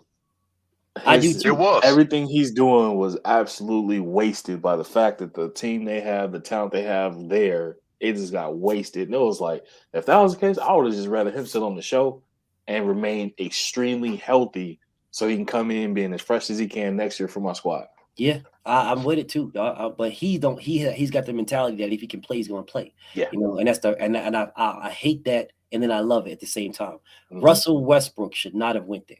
I would have been happier getting James Harden because James Harden is a role player. He's not Right. a leader, bro. No, He's not a leader, bro. He's not, man. He's a no. role player. He's a very, Right. very good role. That's why he was successful with OKC, because he's a role. He don't need to lead. If you put the man as a leadership position, they're going to flunk, and that's the reason why my Sixers are not there. I don't give a damn about that 5 wins. When you played the team that mattered, they beat the shit out of you by And then, 30. and then your boy went to the strip club to kick it with Lil Baby. Nigga, 30, bro. You Mm. got, bro, you got beat by 30 from the team that you left. And homie wasn't even playing, bro. It was all the same team you left, and they beat you by 30. You're a role player, dude. You're a role player. He would have fit in perfectly with the Lakers. Perfectly. Because LeBron could have been a leader. He could have did his thing and kicked it out to this man for a shooter. You know what I'm saying? Bro. Or he playmaking past the ball because he can pass He can pass that damn rock. Yeah. He looked like he's starting to become. He looked like he's starting to become a role player. I mean, what you call that one? A journeyman, because he done been on like 4 teams already. Mm-hmm. You're absolutely right. Look, Monica said, "Who's the most powerful dunker? Sean Kemp, Dominique Wilkins, or Vince Carter?" Dominique's the most powerful. Yeah, power wise, yeah. Dominique. Rayman could throw it down, but Dominique, everything he threw down, it was in bad intentions, man. Yes. Now Vince is the greatest dunker of all time, hands down. He's the best dunker. But the most powerful dunker, I gotta give that to Dominique. I mean, it's Dominique Wilkins, Yeah, you didn't put like actual power dunkers like Daryl Dawkins or Shaq. Yeah, that's Mr. break the rim every time. Yeah, this is like Daryl Dawkins. I'm taking the whole backboard, bro. I'm breaking everything. You ain't put them in there, but so out of the but as far as games, I go with Dominique. Facts. But yeah, I'm gonna dip up out of here, family. I got work I gotta do tomorrow morning, so I gotta get up early. So I'm gonna dip up out of here. I just wanted to come chill with my brother A1. You always show love to me and support, and I just want to let you know I appreciate you, King. You know what I mean? And I want to make sure I came here, share this on my platform so that niggas know this is where I be at.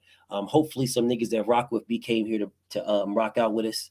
You know what I'm saying? And, it's an honor to be on your platform, King. And shout out to my nigga DP Rocker, man. I'll see y'all in the yard on Monday, bro. I'm out of here. Man. Yes, sir. Have a good one, B. Appreciate you stopping through, B. Yes, sir.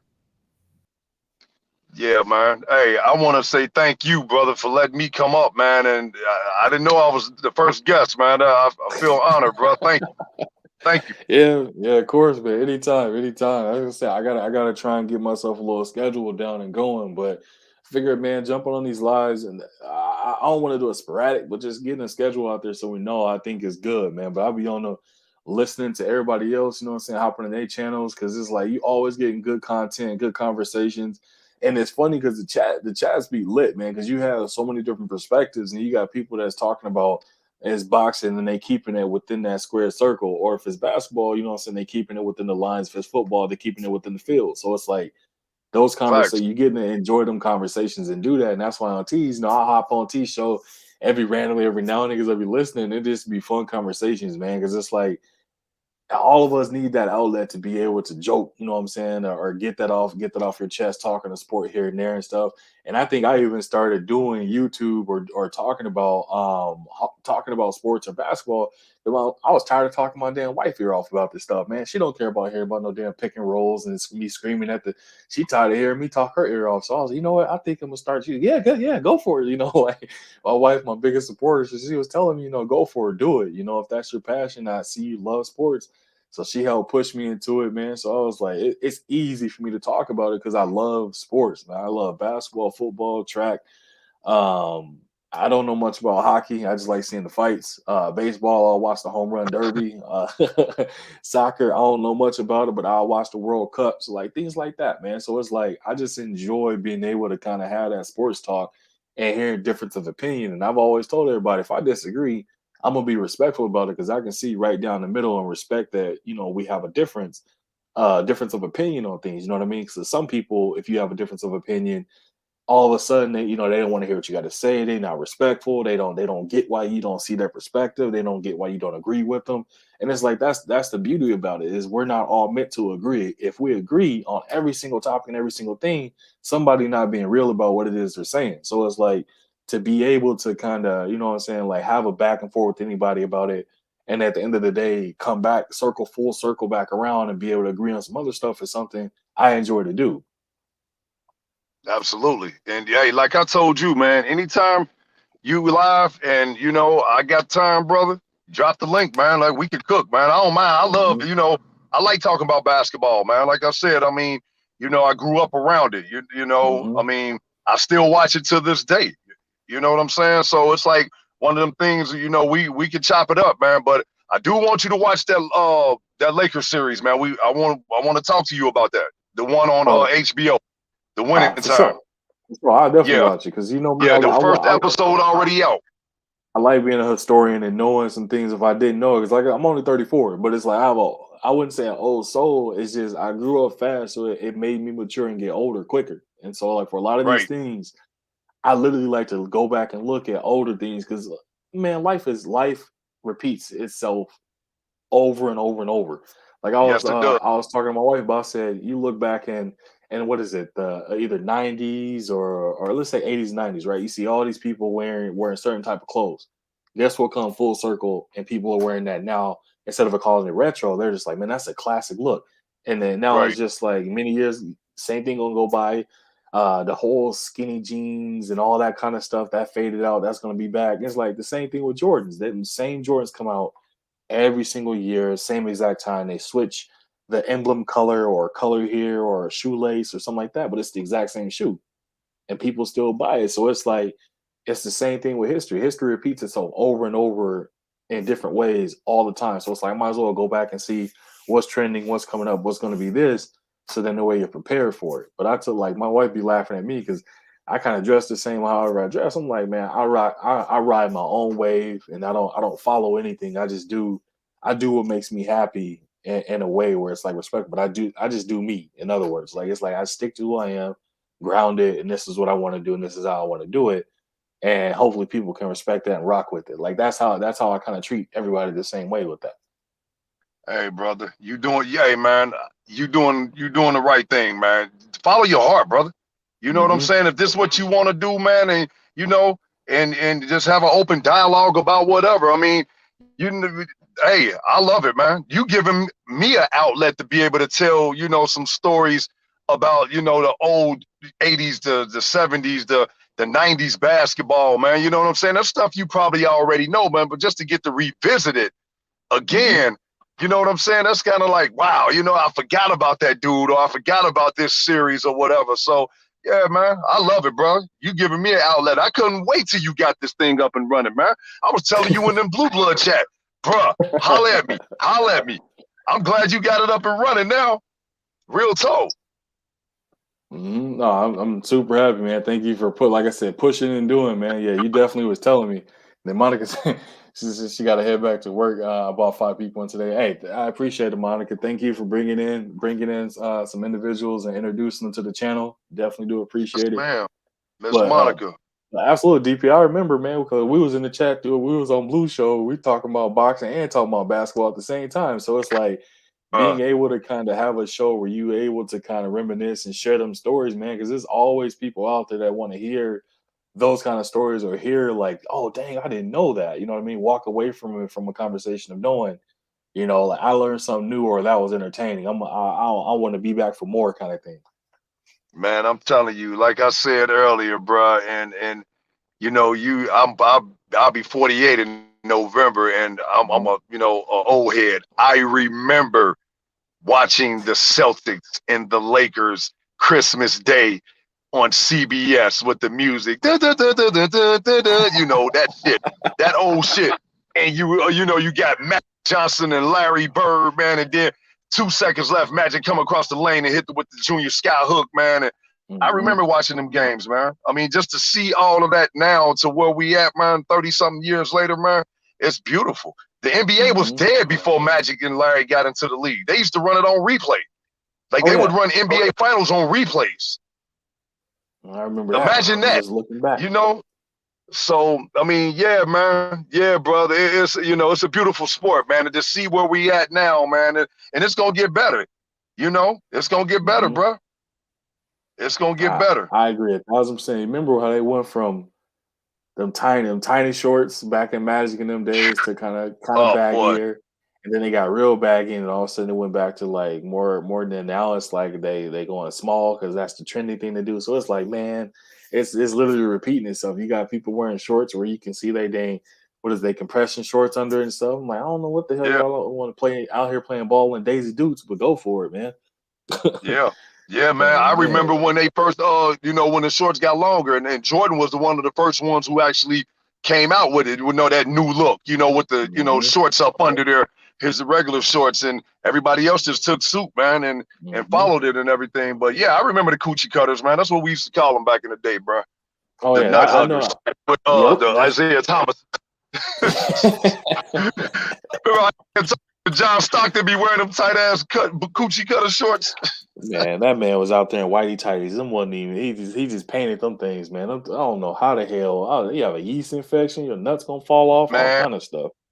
I'm telling you, brother. But man, yeah, I mean, man, it was a time, but they actually played ball then, bro. Your five Hmm. was your five, your four was your four, your three. You didn't see none of that, big men coming down shooting jumpers and everything, So it was actually, Hmm. basketball, bro. And that was the beauty of it. You got a 7 foot guy that actually was in the paint with some, it was some real centers back then. Hmm. Pre-Shaq and Elijah Wan was around. He came in the league around 85, 86, but The Mark Admiral, or was Apple, David Robinson? You got all of them. Mark Eaton, big Mark Eaton, God rest his soul, man. He was Hmm. 7'4" playing for Utah. You know Yep. what I'm saying? So yeah, bro. Yeah, man. I mean, man, I just love basketball, man. And like I said, thank you, brother. I appreciate you, man. I appreciate you. Just, what I'm saying? You made my Friday night, yo. No, definitely appreciate it, brother. Miss Mechanical said Pat Ewing, yeah, Patrick Ewing was the Hoya man. You got Destroyer big out of Beavs. You got Georgetown. mm-hmm. That man was a beast at You got Georgetown, man. I think who else was a nasty center for damn man, it just slipped my mind. I had somebody else in mind that I knew was a center that used to just be cooking people too, but man, I can't even freaking remember. Well, But hey, I know. it was more centers in the 90s, but you had some in the 80s, man, that was Mhm. still like, nice. But Elijah Wan, Jabbar was still around at the time.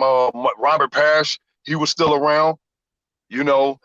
But they was like the tallest dudes, man. But as far as like, the 90s, when Shaq came into the league, man, Shaq changed the game. Shaq changed that center position around because Oh we yeah, never seen nobody dominate like him since Wilt Chamberlain.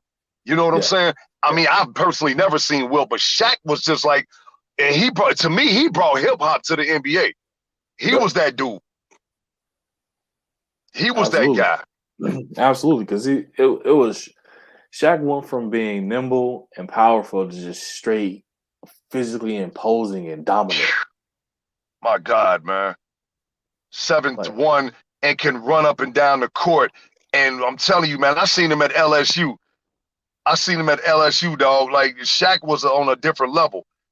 hmm, A different level. Like we have never seen nothing like this guy. Now, I was a huge Alonzo Mourning fan. I was in hmm, Georgetown all the way, but I knew Alonzo Mourning couldn't do nothing with Shaq. I mean, I knew that, but he would try his hardest to go out there. You know what I'm saying? But I knew this. I knew he hmm. couldn't do nothing with Shaq, man. But Shaq was the last Dominic big man, man. I will throw Dwight Howard in there, but Yeah, nah, it's they worlds apart, man. But yeah, I know what you mean because Shaq had that footwork. Shaq had like you knew or had an idea what he was gonna do, but you just weren't strong enough to stop it. There's nothing couldn't you can stop it, do man. about it. So it's You like couldn't stop. you're gonna take this elbow, you're gonna turn over the shoulder, and you're gonna take this getting the ball coming through the rim, smack you in the face, and you're just gonna take the ball out, and that's it. I remember was it Chris Dudley? Yep. When he played for the Knicks, he dunked on him, pushed him down. It was like, And he throw the got mad and ball. got up. Yeah, I remember that. Yeah. And I don't know if a lot of people know this too, man. Shaq was the reason why they changed the man to man. they actually playing a zone now, and it's still implemented in the NBA that you can play a zone. Shaq was the reason why people or teams are running zone now because of him. Because could nobody stop him one-on-one? Mm-hmm. That's a fact. That's a So when fact. you change a rule, when you get a rule change for you, you know you've done something in the league. I hate zone. I was always a man-to-man guy. I can't stand the 1-3-1 or the 2-3 zone. I hate it. Yep. I feel like that's cheap, man. I agree with that. Let's see. Son Play of that God in said, exactly. Son of God said, whatever happened to Big Country Reeves? Shaq said he was Oh one of the hardest. man, big He was. country. That's who I named when I was like, I was thinking of somebody else. Big Country Reeves, one of them players, man, that was a center that could do it all. But you know, what I'm saying the time flew by. He wasn't able to adapt with the game, and I think injuries he got injury riddled, and then after that, it's just it made some. You know how Bro. that go when you have done your duties and you no longer need it. What's gonna happen? You know what I mean? How about JT Mike, saying that? And Dwight Coward ain't nowhere. Yeah. nah, yeah, you right. You right, you right, bro. Dwight ain't you right, hard body. Remember Mhm. Michael Ola with Candy, man? I don't know if you remember him. Oh yeah, I know Olo Candy. Yeah, Olo Candy was a beast when he in his He got time. when he got drafted by the Clippers back in '98. He was a decent center, but he never panned out, man. Mm-hmm. Like I said, I've seen Greg Oden. I thought he was gonna be like off the chain, man. Like this guy freshman coming out of Ohio State, couldn't stay healthy. It's that knee, one leg being shorter than the other. Yep, one leg being shorter than the other. Because he was a beast in high school. He came out in the same draft with Kevin Durant. Yep, and he was a beast in the 2007. NBA when he was healthy. I mean, the games he played when he was healthy, he was out there, man. But he just health, man. Like it's the same thing with Brandon Roy. I mean, imagine if his Oh my knees would have God, never gave Brandon out on Roy. him.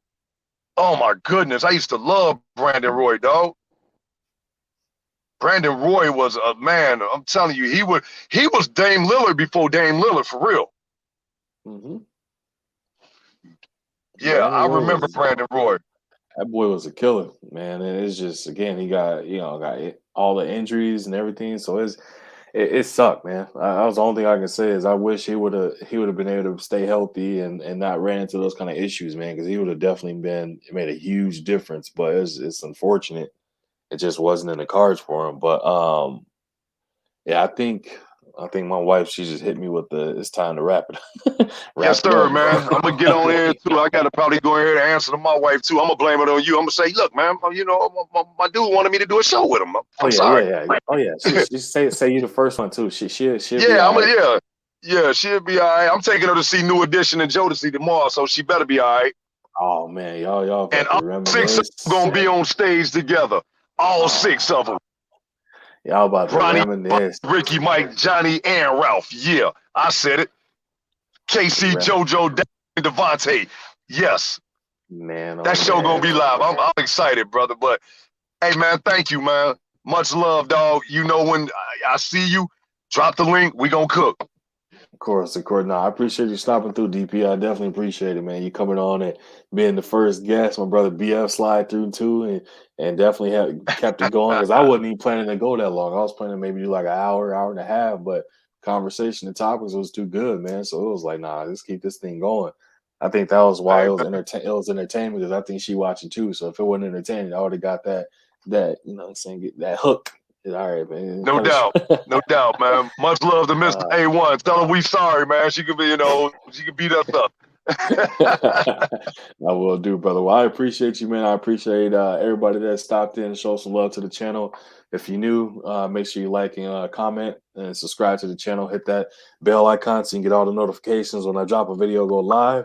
Other than that, appreciate everybody stopping through to the zone, and I'll catch y'all later. Peace. Peace out.